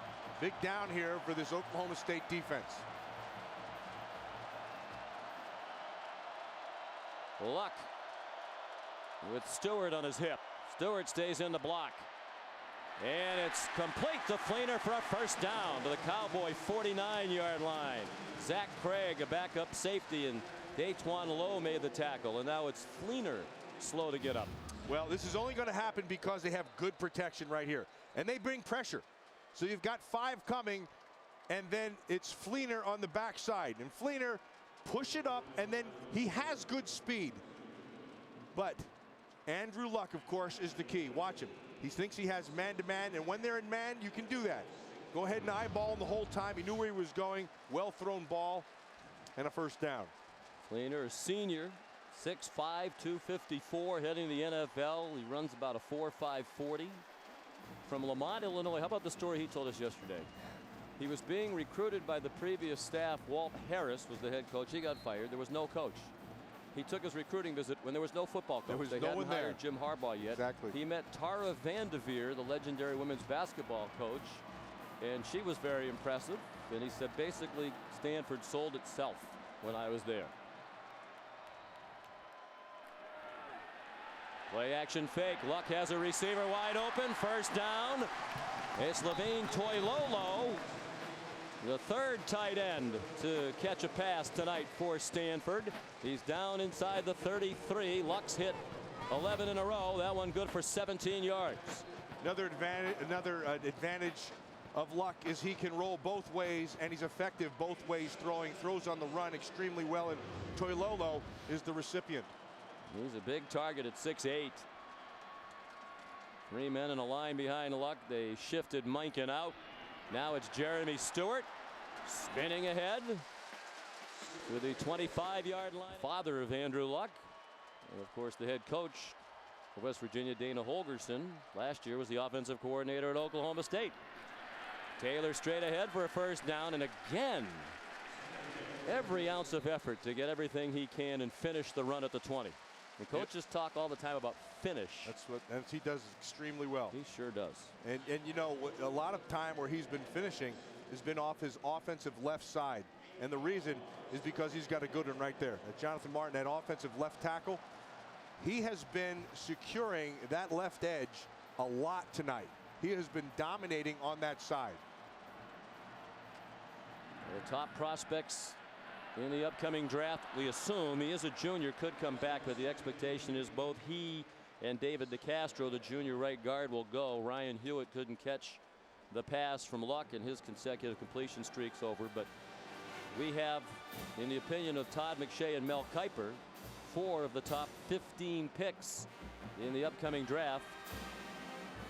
If they all come out, they're all juniors. Yeah. Andrew Luck's coming out, Blackman's coming out.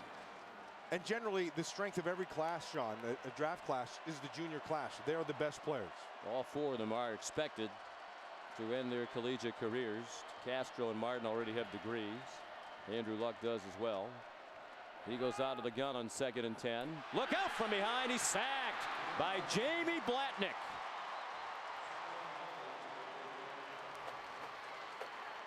His team leading 8th sack of the year for the senior from Salina, Texas.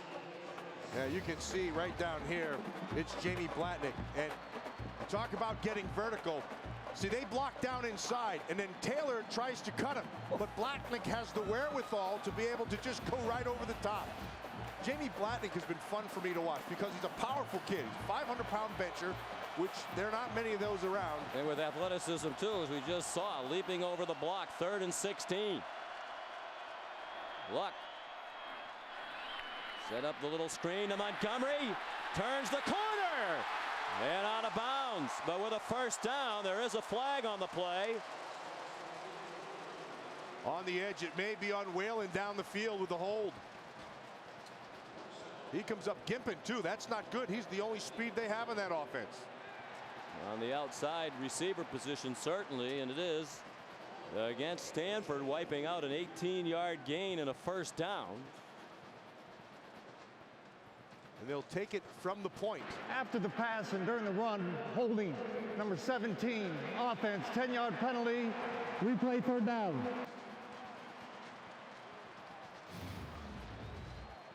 Watch him on the top side. Yeah, that's a good call. He hugged him initially, and he's still holding him right there. Justin Gilbert being victimized. And as they run the clock, the quarter ends. As anticipated, the 41st Tostitos Fiesta Bowl has been a dandy. Still 15 minutes to go in regulation time, with the Cardinal leading by 4. We're back in Glendale, Arizona for the 2012 Tostitos Fiesta Bowl. Attractive matchup coming in, 3 versus 4 for just the 3rd time in the BCS era, which began in 1998, and it's lived up to the hype. Oklahoma State outscored 7-3 by Stanford in the 3rd quarter. So the lead again for Stanford is 4 points. And what did the 1st and 3rd quarters have in common? Justin Blackman didn't have a touch in either quarter. He had 4 of them for 139 yards and 2 touchdown receptions in that 2nd quarter. Yeah, you don't want to put him in the witness protection program. You need to get the ball to him ASAP and as often as you can. 3rd and 13.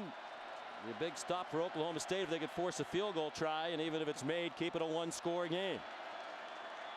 From the 23, Andrew Luck out of the gun. Tries to catch him off guard with a run by Stefan Taylor, and he very nearly got the first down. He came up only about a yard and a half shy. Tackled by Alex Elkins, who never played football until he went to junior college at Blinn Junior College. Made the team on an open tryout and started and is now a starting linebacker in the Big 12. And playing pretty good and getting better. So they do force a field goal try. 30-yard effort from Williamson, who barely missed earlier from 41. They failed to score in the red zone only one time all year, and that one just does hook back. So they're 4 for 4 in the red zone tonight with 3 touchdowns and a field goal. Sean, let's see how fast they can find Justin Blackman, because Whedon has to find him.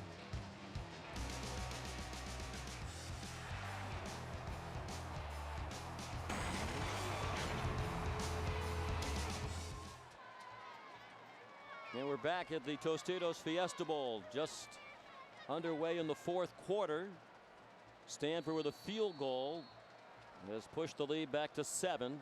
It's their 25th drive this year of 10 plays or more, most in the country. So they're the best team in the country at long scoring drives, and Oklahoma State the best at the quick strike. Both have lived up to form tonight. The kickoff goes out of bounds from Jordan Williamson. So great field position to start this possession for Oklahoma State. Will they get the ball back to Justin Blackman? Well, if they're smart, they will. Blackman is legitimately a great player, and great players make great plays. And when they get fired up like he did and insisted on getting the ball, then you oblige, because they can make plays like this. It's about power, powerful hands, his ability to break tackles. They need to get him involved. The 3rd quarter, they were void.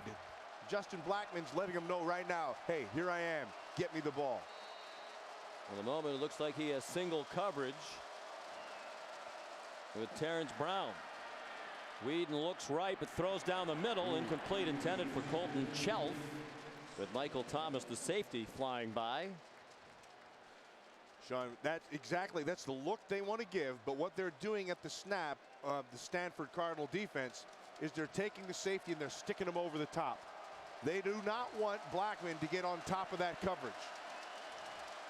You can see half the field, but there's a safety sitting on top of him. And about 18 yards off the line of scrimmage. Whedon throws back for Cooper. Just a 2-yard gain. He was swung down immediately by Harold Bernard, who's really come on in the second half of the season as a pleasant surprise for the Stanford coaches. 3rd and long, big down, big play. Watch the screen, watch the draw. They're a rhythm and tempo offense, and right now Oklahoma State has neither. 3rd down and 8. Whedon throws a wobbler, but it's caught by Cooper, and then he got hit out of bounds. There is no flag. He was knocked across the boundary by Bernard, and then Delano Howell came over right on the edge of what's allowed. 18-yard gain. And they'll go with the hurry up right here after a big play. That's what they like to do. 40-yard line, 1st and 10. Quick hitter to Blackman, who slipped, and that contributed to just a 2-yard gain. Terrence Brown made the tackle, the sophomore from Torrance, California. Let's go back to the previous play. When Cooper made the catch, the big deal, now you can see at the end, there's a hit as he's going out of bounds. Yeah, hence no flag. Yeah. In a beautifully officiated game by this Southeastern Conference crew. Smith, the running back. Stanford brings 4. Thomas got there at the last instant. Whedon did get it off. Smith, the recipient, and he's a yard short of the first down to the 31 as we go under 13 minutes left in regulation time. They go hurry up, but Chase Thomas is a guy you have to account for on this Stanford defense. Great hustle, great motor, and has pass rush skills. Whedon, the quick sling this way. Cooper made a man miss and is down at the 19-yard line with a first down. Yeah, right out there, Jordan Richards. It looked like his athletics reporter is still laying on the ground. Cooper made a miss. Big play. Here they go again, Sean. It's fast pace.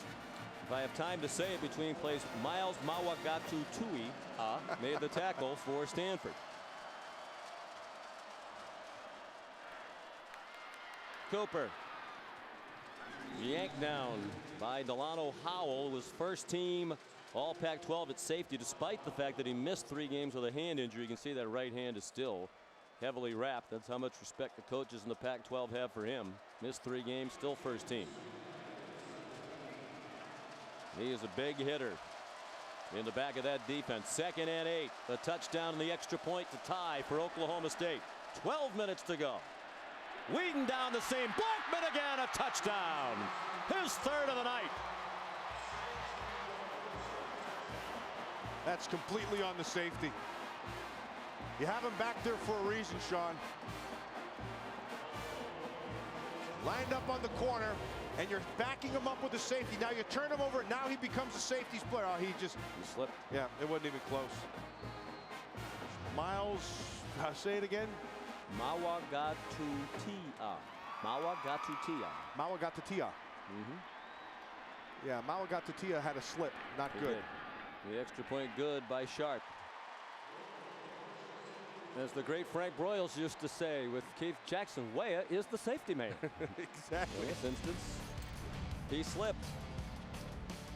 3 touchdowns, 6 catches, 158 yards for Blackman in the tie.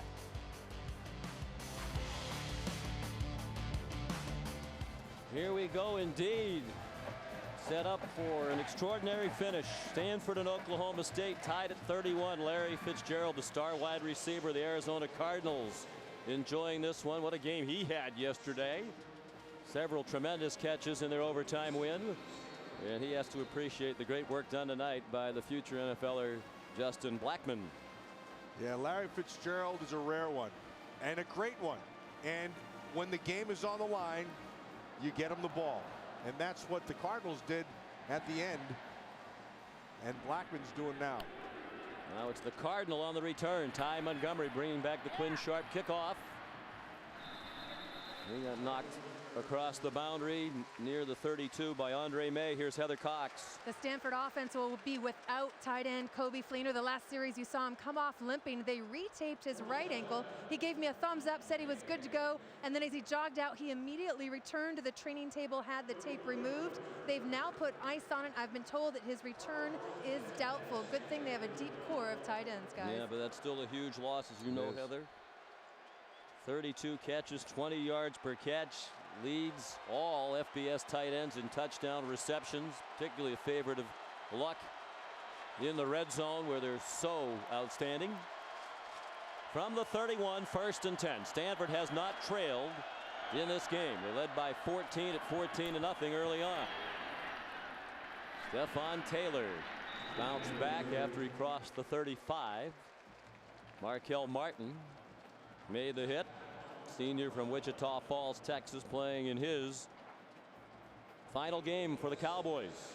Pretty aggressive by Markel Martin and Daytwan Lowe. Both those safeties, you can see him inching down again. Here he is.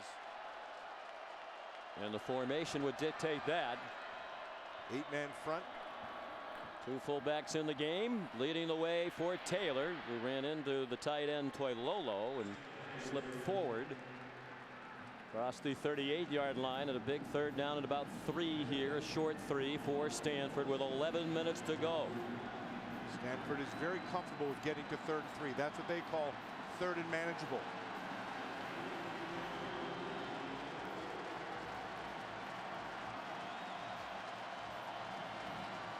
Bill Young told us yesterday he was very surprised on 3rd down and 3. Stanford is almost always a passing team. He thought that was surprising given the strength of their power running game. Bringing pressure. And they do pass on 3rd and 3. Luck trying to run for the first down, and he gets it. Shoved out of bounds by Cooper Bassett. It is a first down for Stanford. We said at the start of the game, he could beat you with his brain, he could beat you with his arm, and he could beat you with his legs. That's option C right there. Big first down. 6-yard run. Huge conversion. Better than 2-1 advantage in time of possession. The edge and total yards significant for Stanford, but they're tied at 31. Taylor through a big hole.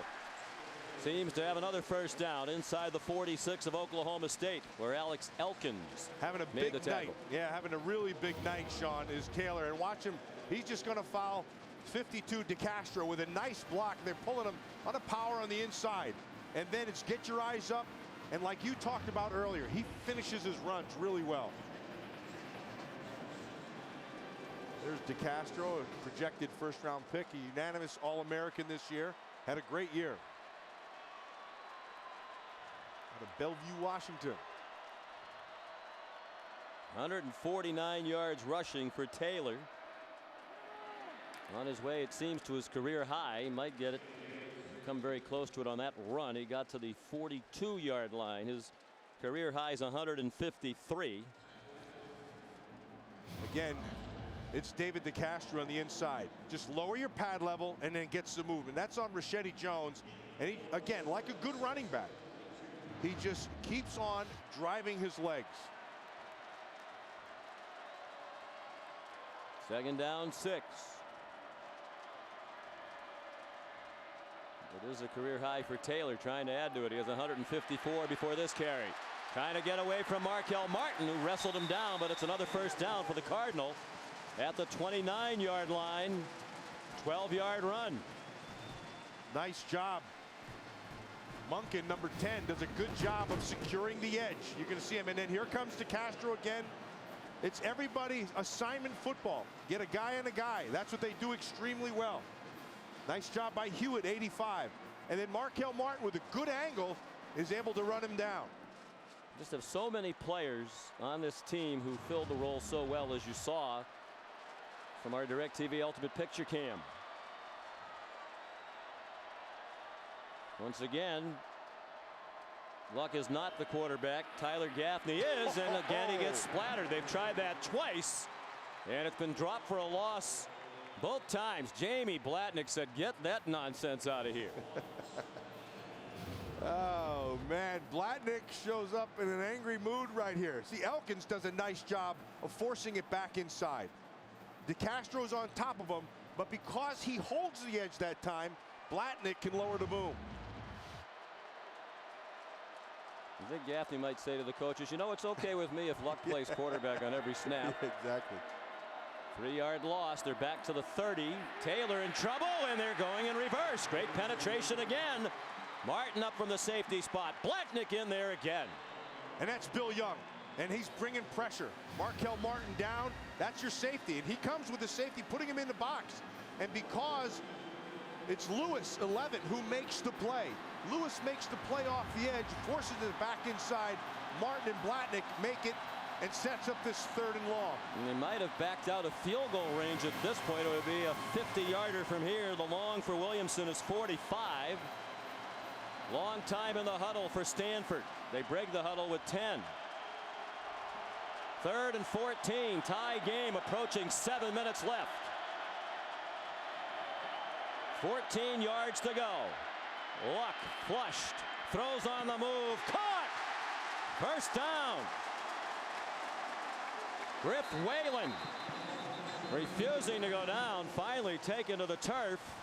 Enormous 3rd down conversion. Back to the 13-yard line comes Stanford. And a lot of layers to this. First is protection, and then it's ability to extend the play by going outside, and then it's Whalen who's able to come back to the ball in front of the defender, and the ball is perfectly thrown and well anticipated, Sean. That was a well anticipated throw when he saw Whalen make the break back. On the move, perfect spiral, just the right height. The first passing play of the drive. They go back to the run, and Oklahoma State continues to stuff it. Taylor dropped for a loss. Back at the 16 by Ryan Robinson. It appeared to me that they were going to try to okey-doke that time and try to jump out the backside. They were securing the edge on the left side. It looked like that time Taylor was going to hit the brakes and come out the other side. But Robinson did a nice job of holding the backside and staying deep as the deepest. 9 runs, just 1 pass. Lots of time coming off the clock in a tie game here in the 4th quarter. At the very least, they're in field goal range. They're in the red zone again, where they have failed to score only once all season. Luck rolls left, dumps it off to his buddy Whalen. Initial hit by Martin, and then Rashidi Jones took him across the sideline at the 10-yard line.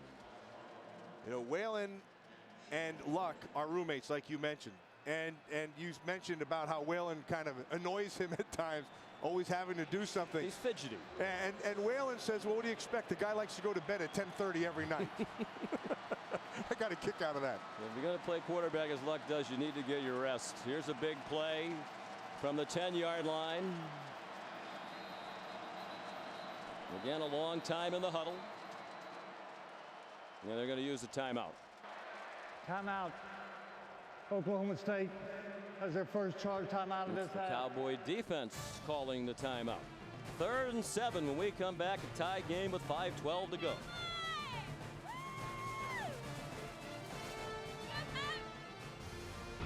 We're back at the spectacular University of Phoenix Stadium for ESPN's presentation of the 2012 Tostitos Fiesta Bowl. Stanford in the red zone trying to break the tie at 31 all. With 5:12 to go in the 4th quarter, they came in 98% of the red zone scoring this year, and they've actually improved on that with 4 for 4 tonight. 3 touchdowns and a field goal. 3rd down and 7. Just outside the 10-yard line. Need to get the 3 for a first down.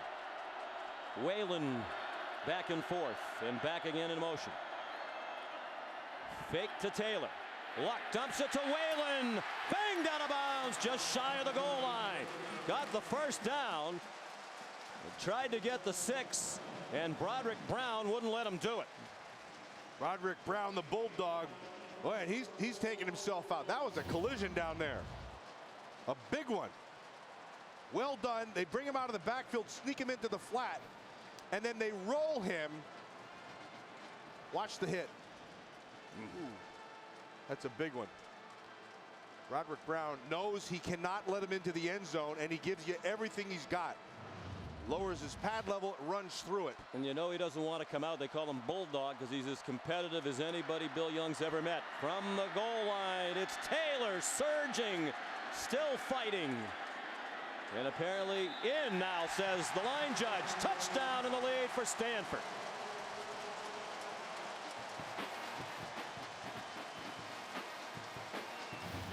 That looked like the old rugby scrum. Low man wins in football. Those of you high schoolers out there, get your pad level down and then finish. Finish. Don't stop your feet. Keep moving, whether you're an offensive lineman or a running back. Wow. Well, at the very end there, it appears he got it to the goal line, and the line judge had a tremendous view of it, and the extra point's good. Michael Shirey right on the call. So Taylor having a career night. 162 yards rushing and 2 touchdowns. All kinds of time left, however, for Oklahoma State with 4:34 to go, down by 7.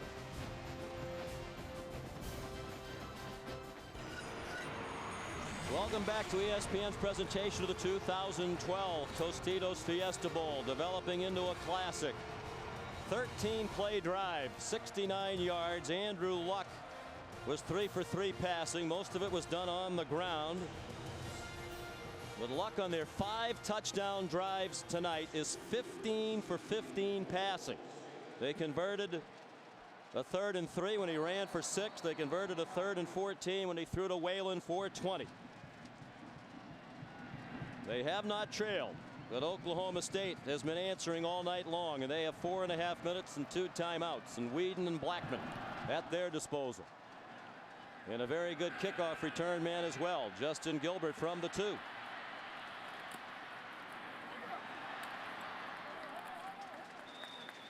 And a quality run back to the 33. Sammy Watkins, the freshman receiver. You talk about speed. He has it in spades. Whedon throws short. 7th catch of the night for Blackman.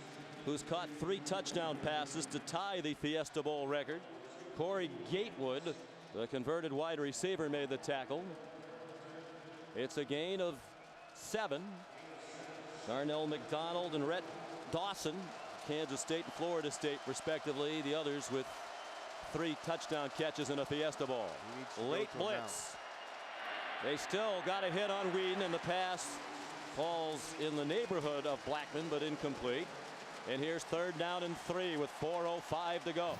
That was an opportunity right there, and they missed it because they had single coverage, no safety. You see, they bring Delano Howell down inside, and they were trying to cover the middle of the field with the linebacker. Blackman had gotten there, but because of the pressure, they weren't able to complete it.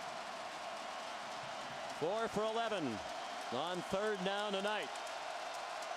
Not up to their usual standard. 3rd and 3 out of the gun. Whedon. Swing pass for Randall, looking for help and does not get it. Driven back by Delano Howell, the brilliant safety. And a decision for Mike Gundy. 4th down and 3 with under 4 minutes to go. No hesitation. That was a great play, incidentally, by Howell. Worked off the blocker and made the tackle and sets up this huge 4th down.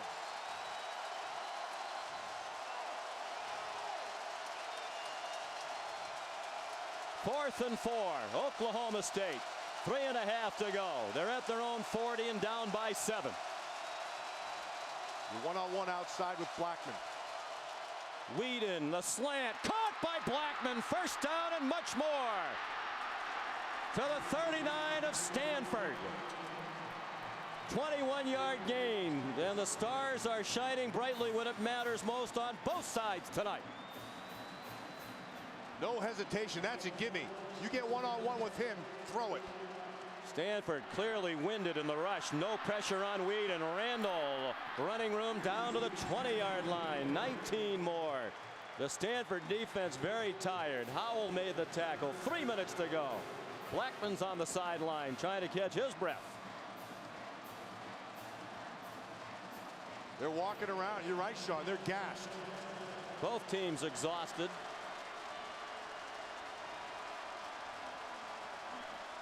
Whedon, again plenty of time. Again a receiver inside the 5. Michael Harrison. What a time for his first catch of the night. His 20th of the year, good for 16. Blackman still on the sideline. And Whedon showing what he's got. Nice poise, no pressure. He's in control. Randall, touchdown, Oklahoma State. The Standford defenders tired and confused. And a lot of times the fatigue will mess with your mind as well. And an extra point from a tie with 2:35 to go.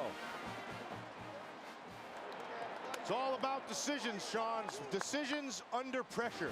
Whedon that time, flawless. And Mike Gundy. Mike Gundy going as well. For the 4th down at his own 40. With plenty of time and timeouts left. Huge extra point here for Sharp. Missed only 1 all year, and he still missed only 1 all year. 38 apiece. 2:35 to go. That Oklahoma State drive took just 1 minute and 59 seconds to go. 67 yards in 7 plays. Watch the hurry up. See, look at the Stanford defenders. Massafilos stand. They're just standing there. No call. They didn't know the call, and it's interesting because they told us yesterday, the players, Chase Thomas, that in those situations they had a preset call they could just go to when they were confused and scrambling and about to be caught by the pace. Seeing that whole thing there, that last play, you looked at Randall and he went into the end zone. There was still some good hitting going on. They knocked his mouthpiece right out. You saw it come tumbling out in the middle of that picture. That was the 24th rushing touchdown of the season for Joseph Randall. Only Barry Sanders has had more in a season. And only Barry Sanders has had more points in a season than Joseph Randall has put on the board this year. Waiting on the phone to Todd Monken. And now interesting. Stanford generally likes to drive it slowly. They might have to pick up the pace a little bit with 2:35 to go. Sharp leads the country in touchbacks. Can he bomb one? Montgomery won't bring it out. Tonight's good hands play brought to you by Allstate, and a huge conversion on 4th and 3 from their own 40. No brainer. You have one-on-one on the outside, and it's Justin Blackman. He's the best receiver in all of college football. And you got Corey Gatewood out there, and he's a converted receiver.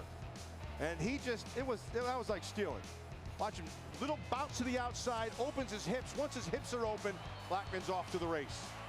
Powerful. See how he just plucks it out of the air? 8 and 186 and 3 touchdowns for Blackman. 38 apiece. And now it's Luck's turn with 2:35 and 3 timeouts. Throws short and caught by Zach Ertz. They're without his favorite tight end target, Kobe Fleener, out with an injury.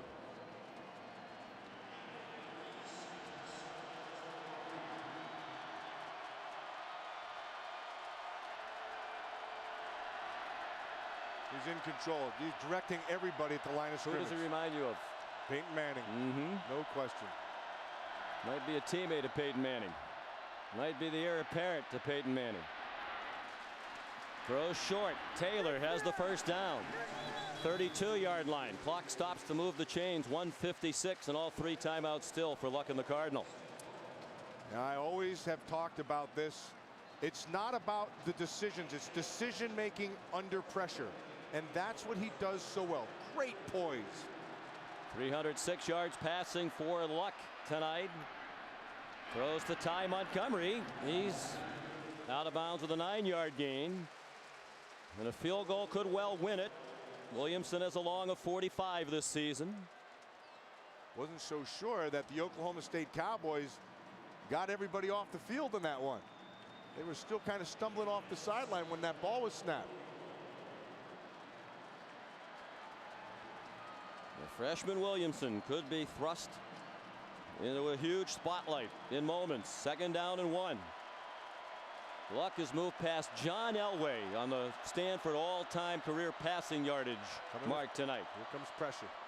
Right up the middle, Elkins, and it's a screen. Taylor trying to pick up blocks. Didn't get a lot, but got the first down to the 45. Minute 34 to go. Clock stopped. Sean Lewis made the tackle. Well, I like that call. If that came from Andrew Luck, that's a heck of a call. Nice anticipation. Look at the discipline of the eyes to draw the coverage to the other side, and then here it comes. Inside handoff, and Taylor to the 50. They want to score with as little time left on the clock. They know if they leave even a few seconds for Oklahoma State, that might be enough time for a Cowboy response. They're about 25 yards away from a field goal.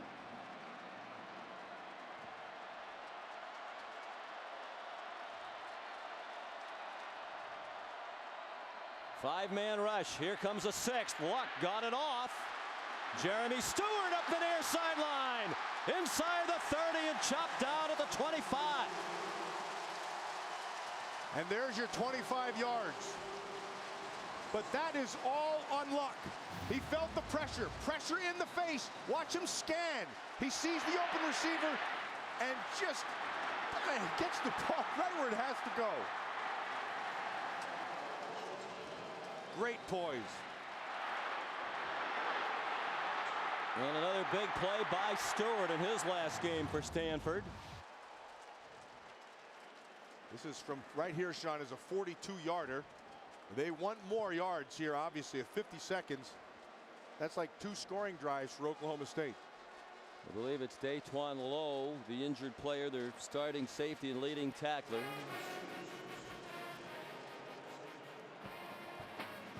We mentioned earlier that Andrew Luck's been perfect on the 5 touchdown drives, 15 for 15. He's 5 for 5 on this drive. Trying to end his remarkable Stanford career with a remarkable finish and a virtuoso performance. Sean, at times, watching Andrew Luck, he bores you with completions.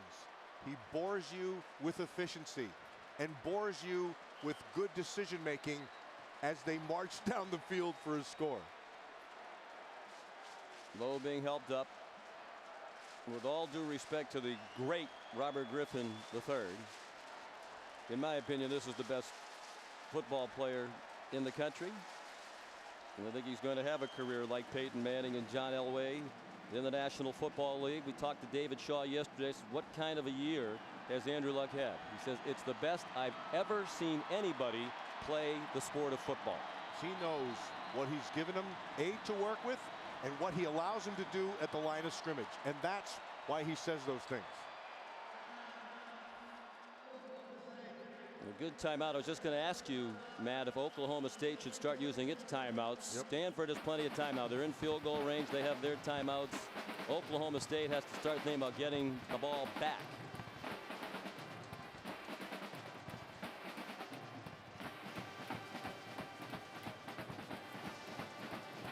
Problem for them is they just have one timeout left. You know, we've been talking about Mike Gundy and the job that he's done, but David Shaw on the other sideline in his first year taking this thing over. There are a couple things that surprised me a year ago. I was talking to John Madden this afternoon about this, and it was one of the things that he echoed. First, he was surprised that Andrew Luck came back. And then he was equally surprised that John Harbaugh left after he knew Jim Harbaugh left after he knew that Andrew Luck was going to stay. And what Harbaugh knew was that David Shaw was a guy who was very capable and very in charge and had a great understanding of not only this offense but this team. And boy, did he show that this year. And what Jim Harbaugh also knew is the 49ers pay a little bit better than they do at Stanford. And what a team, what a year they've had in San Francisco. What a great, that defense as good as there is in the National Football League. Well, the nation's leading takeaway defense could really use one here. You know that they'll be protective of the ball. One of the other things these two teams have in common, in their only loss of the season, they each turned it over 5 times. They've learned the lesson.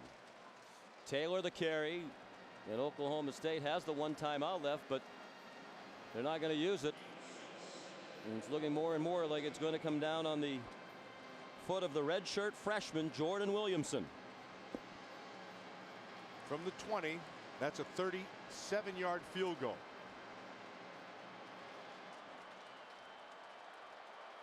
Saw David Shaw hold up 3 fingers. He might want the timeout for the field goal team with 3 seconds to go. Taylor stopped short of the first down. It'll be 3rd down. They got him right in the middle of the field. 3 seconds, you're right on. Coming up after the game, stay tuned for Sports Center right after the Ford BCS postgame show. A lot of highlights from some magnificent action all over these bowl games today.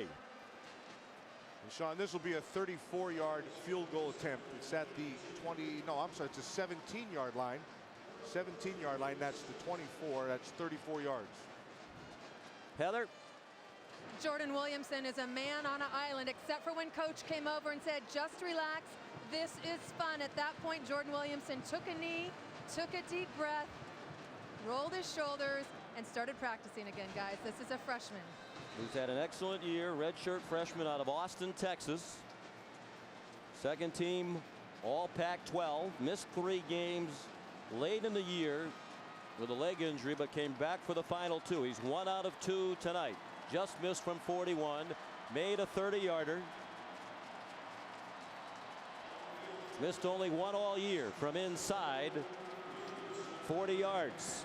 This is a 35-yarder to give Stanford its 2nd win in as many years in a BCS bowl game.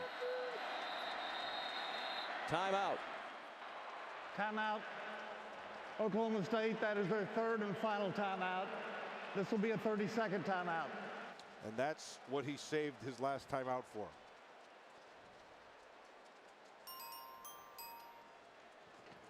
Answer your phone. Yeah, it's a high standard to live up to for Michigan and Virginia Tech. The next game up tomorrow night, 8 o'clock on ESPN. Matt and Heather and I will be privileged to have the call on ESPN Radio.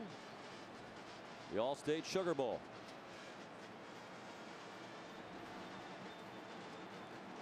Bernard Robinson with probably the best first step in all of football.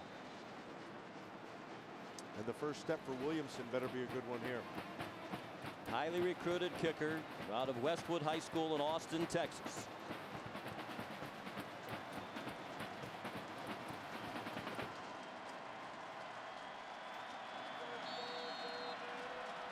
Andrew Fowler is the snapper. Daniel Zaklinski, the holder. Pressure on them as well.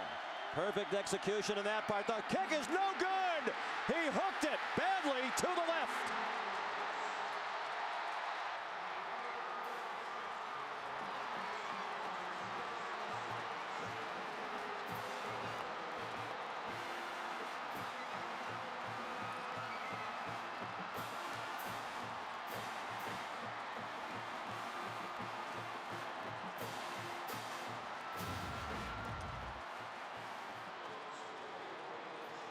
Just pulled it.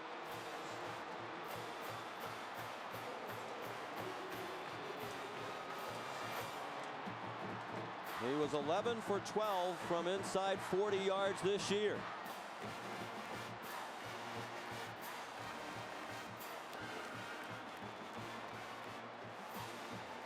See his lips, he said he missed it. He knew it.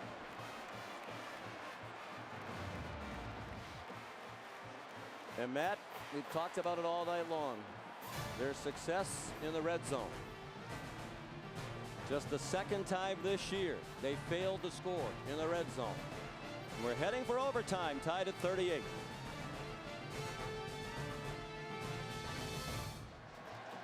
Sean McDonough, Matt Millen, Heather Cox. Classic Tostitos Fiesta Bowl.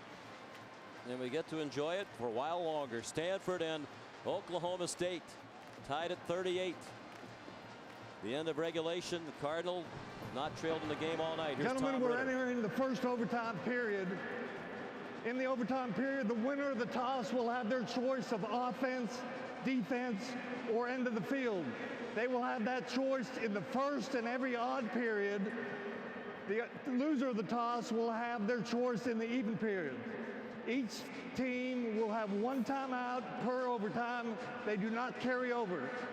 Stanford, you are the visiting captain. We have the same coin, heads and tails. What is your call? Tails. His call is tails.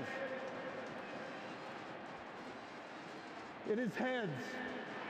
The defense, which end of the field you're going to be on offense? We want to go that way. Okay, turn it around. That's a Oklahoma State wins the toss, chooses to go on defense.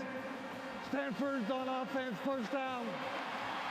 So it took till overtime of his last game, but we finally found something Andrew Luck isn't good at. He's a bad coin toss picker. What a stiff.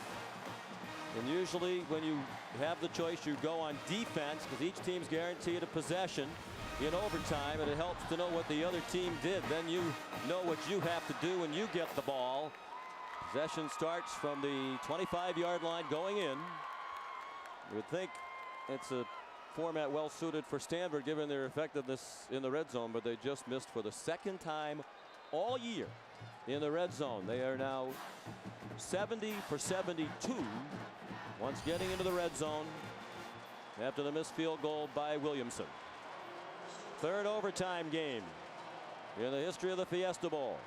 And who can forget the previous two? Ohio State and Miami, and Boise State and Oklahoma. One of the wild, dramatic finishes in the history of college football.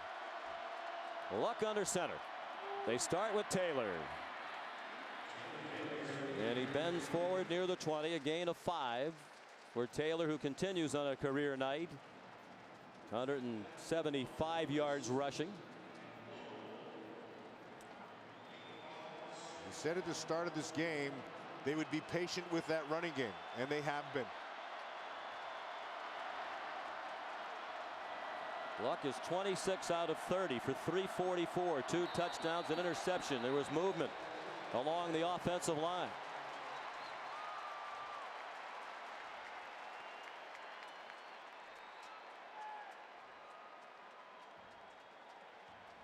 Prior to the snap, false start. Number 11 offense, 5-yard penalty, remains second down. Levine Toilolo. Well, regardless of the outcome, both of these quarterbacks, record setters at the respective schools, are departing with performances they can be proud of. Both of them accurate. Both of them stay in the pocket. They'll both do well at the next level. Whedon's 28 years old. Back to the 25. Taylor in trouble. And Caleb Levy drops it for a loss. They'll mark it at the 27. And now they're running the risk of having to attempt a long field goal by Williamson, who has to be a little bit rattled after what happened a moment ago. So now defensively for this Oklahoma State team, what Bill Young has done in these situations is brought pressure and forced him to throw underneath. And what has gotten Standford out of the trouble has been Andrew Luck's feet. He's spreading again that 5-wide look. They're showing just a 3-man rush, which would give you 8 men deep. Some very conservative runs here to start overtime. Now they put it in the hands of Luck. 4-man rush, throws short. Montgomery couldn't make Markel Martin miss. Down to the 25, right where this overtime session started. And Williamson returns to the center of the ring. Bill Young did just that. He showed 3, Sean, but he brought 5. And because of the pressure, he had to dump it off quickly underneath. Both misses this year in the red zone for Stanford were field goal misses by Williamson. He missed a 33-yarder against Cal, a 35-yarder to win it here a moment ago. Now a 43-yarder from the right hash mark to give them the lead. And that one's hooking, and that one is no good.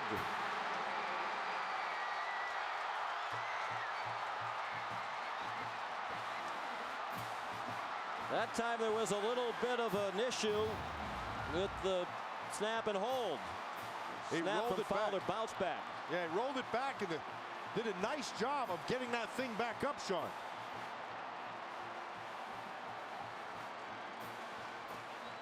Klinsky, the holder, did get it down, and Williamson had plenty of leg. And now Oklahoma State, which has not led in tonight's game at any point, will win it with a score here, and they're in field goal range, so it'll be interesting to see how they play it. Some critics of this format don't like the fact that you're in field goal range really when it starts. And Quinn Sharp is a great kicker. They flip it to Blackman, and he slips down as he tried to make a cut with Howell right in his face. No gain. It's Harold Bernard who came up from that safety spot. Remember, early in the game, he bit what allowed that first big touchdown pass.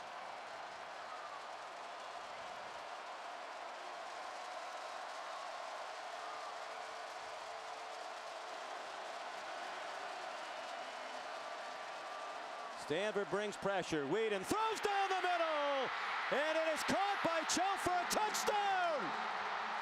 Oklahoma State wins.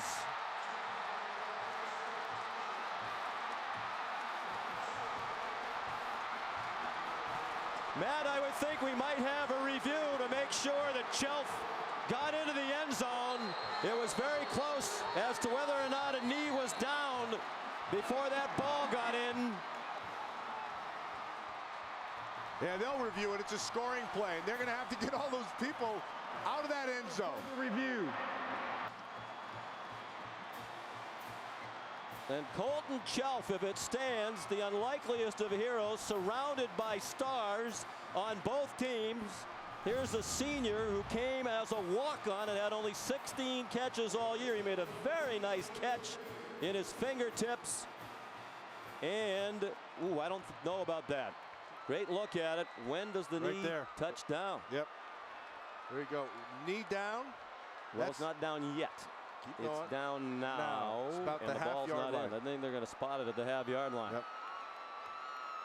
And deprive, at least for the moment, Colton Chelf of an unbelievable place in Oklahoma State football history. He'll still be a hero with this catch if they can punch it in from inside a yard. Delano Howell, bad hand and all, heavily wrapped, made a tackle. But who knows? Could be meaningful.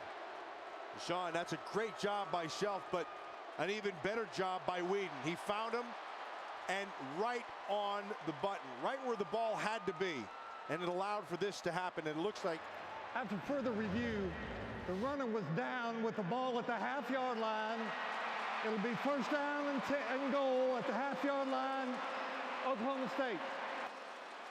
Chell from an Oklahoma State family. His dad, Randy, played at OSU. His younger brother, Clint, the backup quarterback, might be Whedon's replacement this year. That close to the biggest touchdown in Oklahoma State history.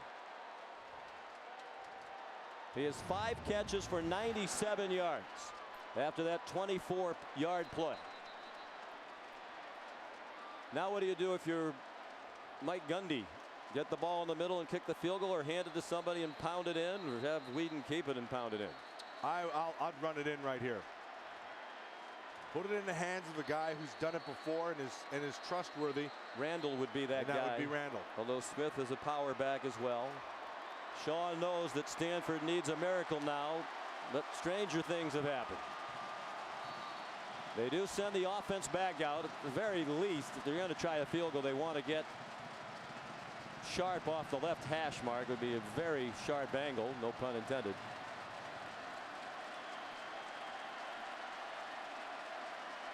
They go out of the gun with Jeremy Smith, who's more of a physical runner. They're just going to put it in the middle of the field and put it on the foot of Sharp.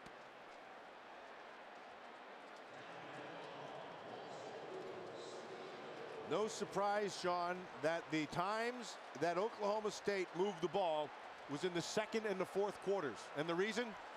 He was able to get the ball into Justin Blackman's hands in those quarters. Down the stretch, Whedon was brilliant, as was Luck, all night long when it mattered. 13 out of 14 on the last 3 possessions for Whedon to set up Sharp for heroics. A great kicker, one of the best in the country. Been both the first team punter and place kicker in the Big 12. That is their first and only timeout of this overtime period. This will be a 30-second timeout. In fact, he's the only player ever to be first team all conference in the Big 12 as the punter and place kicker. Williamson had his chance to be the hero. You have to feel for him regardless of which team you're cheering for. And now they need a colossal mess up by the Oklahoma State Cowboys if they're going to play another overtime period. What an entertaining game, though. Well played game offensively for both sides. They started off strong defensively and then they cracked the code.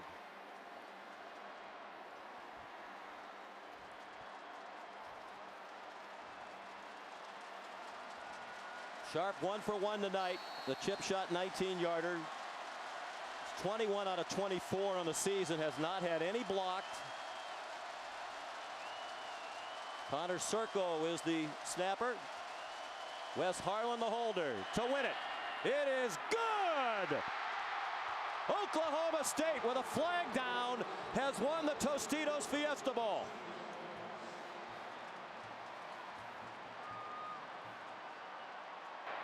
Personal foul, roughing the kicker. Defense, penalties decline. The point is good. Game is over. The only lead of the night for Mike Gundy and the Cowboys is the margin of victory. Whedon and Luck, they're friends. They've spent the last couple of summers together at the Peyton Manning Passing Academy in Louisiana. With great appreciation for each other as people and even more appreciation for each other's football skills after this. Oklahoma State wins in its first trip ever to a BCS bowl game. They win 12 games in a season for the first time. The present is awesome. The future might even be brighter for this program on the rise. And Heather Cox is with Mike Gundy. Sean, thanks so much, Coach. Congratulations. Your first BCS bowl game results in your first BCS win. How has this season really changed the way that people look at Oklahoma State football? Well, I think that from coast to coast, people have a lot of respect for Oklahoma State football, and what a great job by our players to battle back all night. I like to give a lot of credit to Standford and their team.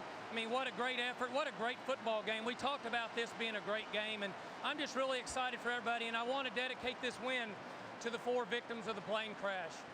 It meant so much to the Oklahoma State people and to our team, and for their families. The players wanted to do it, and so we didn't want to say anything about it before the game, but we wanted to win this for the 4 victims. I know it's certainly been an emotional season for you guys. Now, Coach, only a fraction away from playing for a BCS championship. What case did you guys make tonight for a possible split national championship? Well, once we figured out we were playing Standford, we felt like that they were as good as anybody in the country. They had one loss, but when you play with a quarterback like they have, you got a chance to win every Saturday. And I couldn't say enough about our team and what Brandon Whedon did and the way he fought back. So I like Oklahoma State. I like our team. I like where we're at. Everybody said, including you yesterday, that you thought that this game would go down to the final possession. Indeed it did. Ultimately, what do you think the difference was?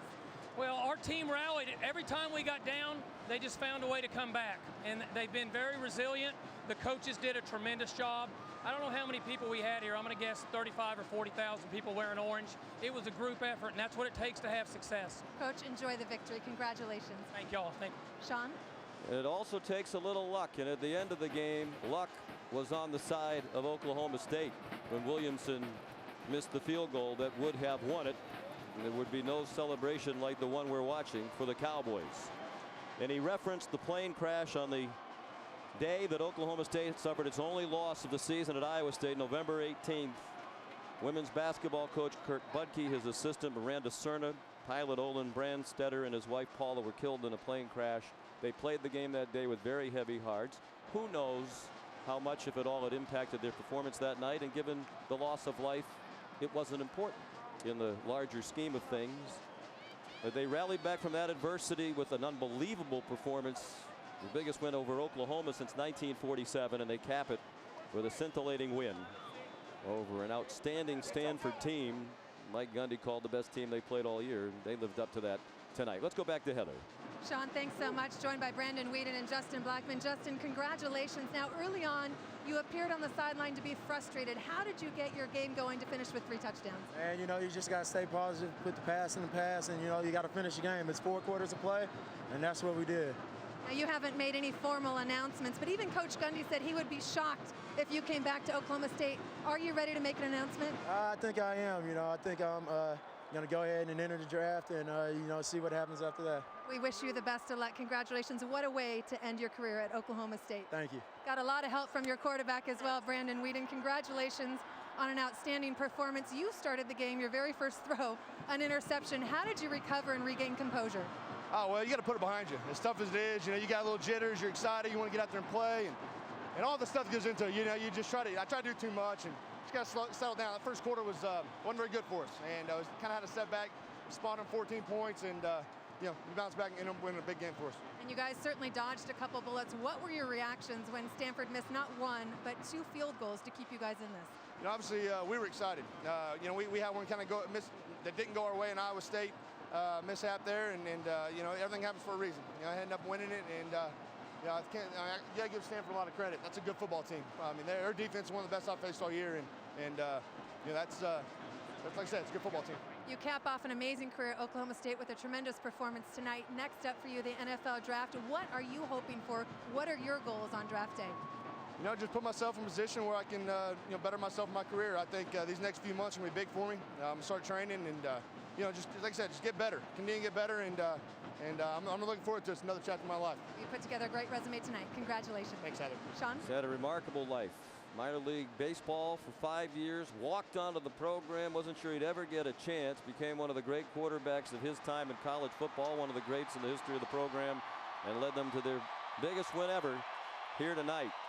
At 28 years old, some wonder if that will work against him in the NFL draft. He says, hey, I've taken very few hits. I have a fresh body.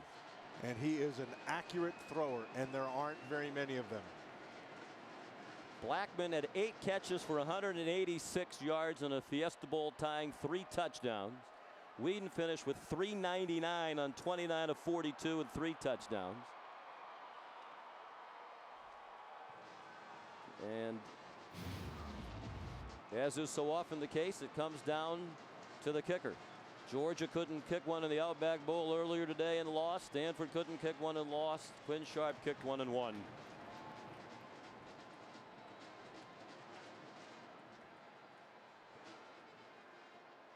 And there's a lot of Andrew Luck's career that doesn't seem fair. I can't believe he didn't win a Heisman. And it doesn't seem right that he leaves on a loss, especially on a night when he threw for 347 yards and threw only 4 incomplete passes all night long on 27 of 31. Well, Both these quarterbacks lived up to exactly what we thought they would be. Blackman did exactly what we thought he would do. Great players, they show up in big games, and they did their part. As Dennis Green once said in this very stadium, the Arizona Cardinals, they are who we thought they are. Exactly right. They were all great. What a show they put on. Still more to come. Final score 41-38 in overtime. Oklahoma State over Stanford. The Cowboys, your Fiesta Bowl champions. Stay tuned for the Ford BCS postgame show right after these messages.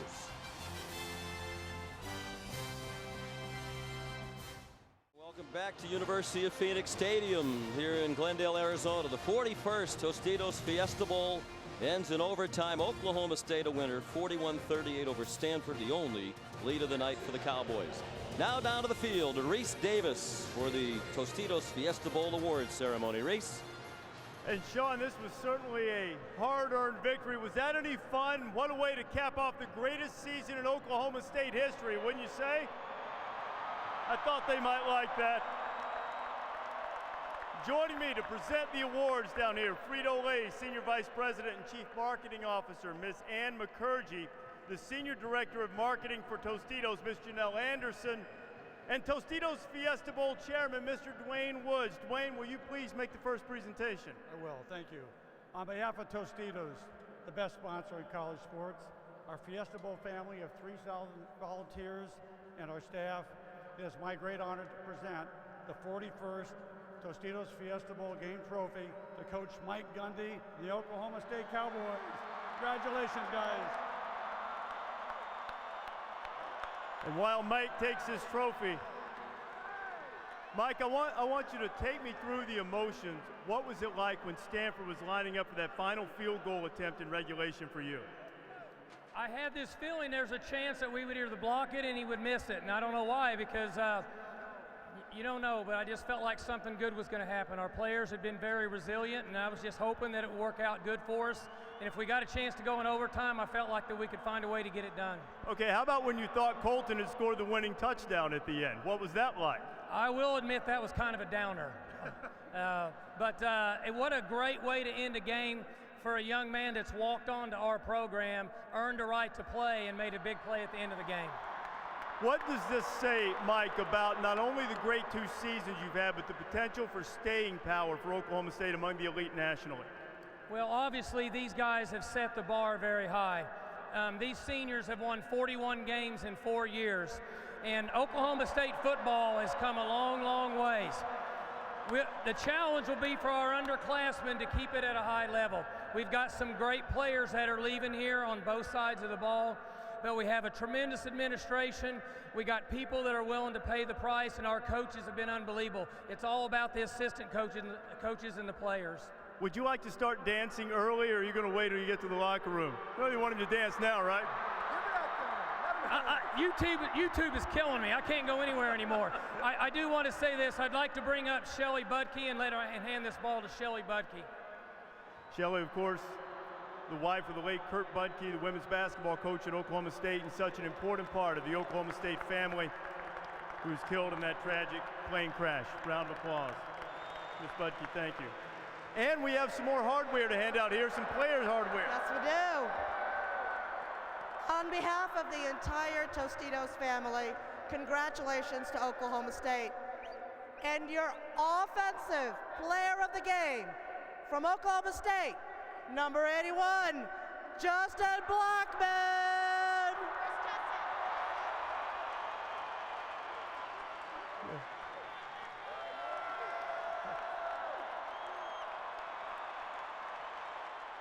Justin, I know that this is a great way to end your Oklahoma State career. Take me a little bit of a slow start. Take me through what it was like, those first couple of big plays you busted in the first half. Coaches made great calls, and Brandon was putting the ball on the spot. So I was just happy that I got the chance to make the play. O-line did great all game, and glad I get to celebrate this with my teammates and coaches.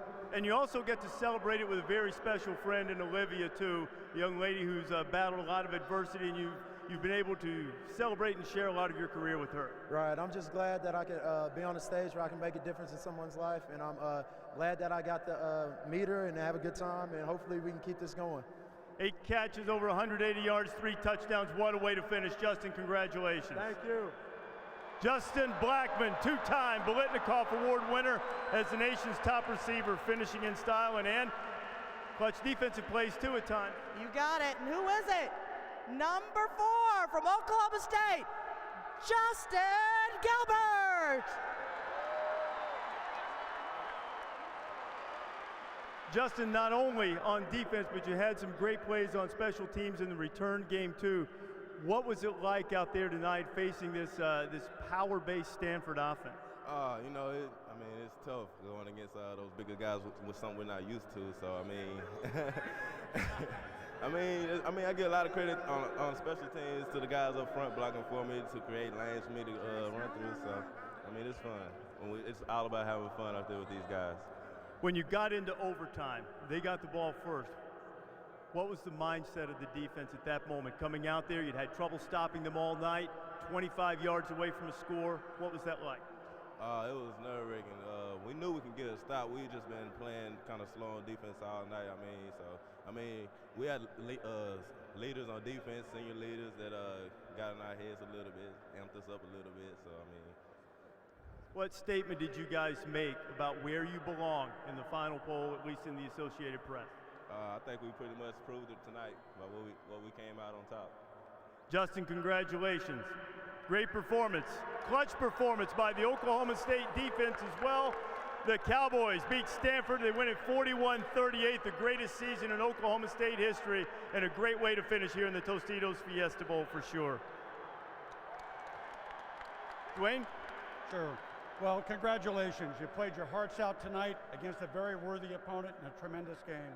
But before I leave, I want to turn to Ann and Janelle and the entire Tostitos team and thank you for all you do for college sports and to help make our bowl a great one.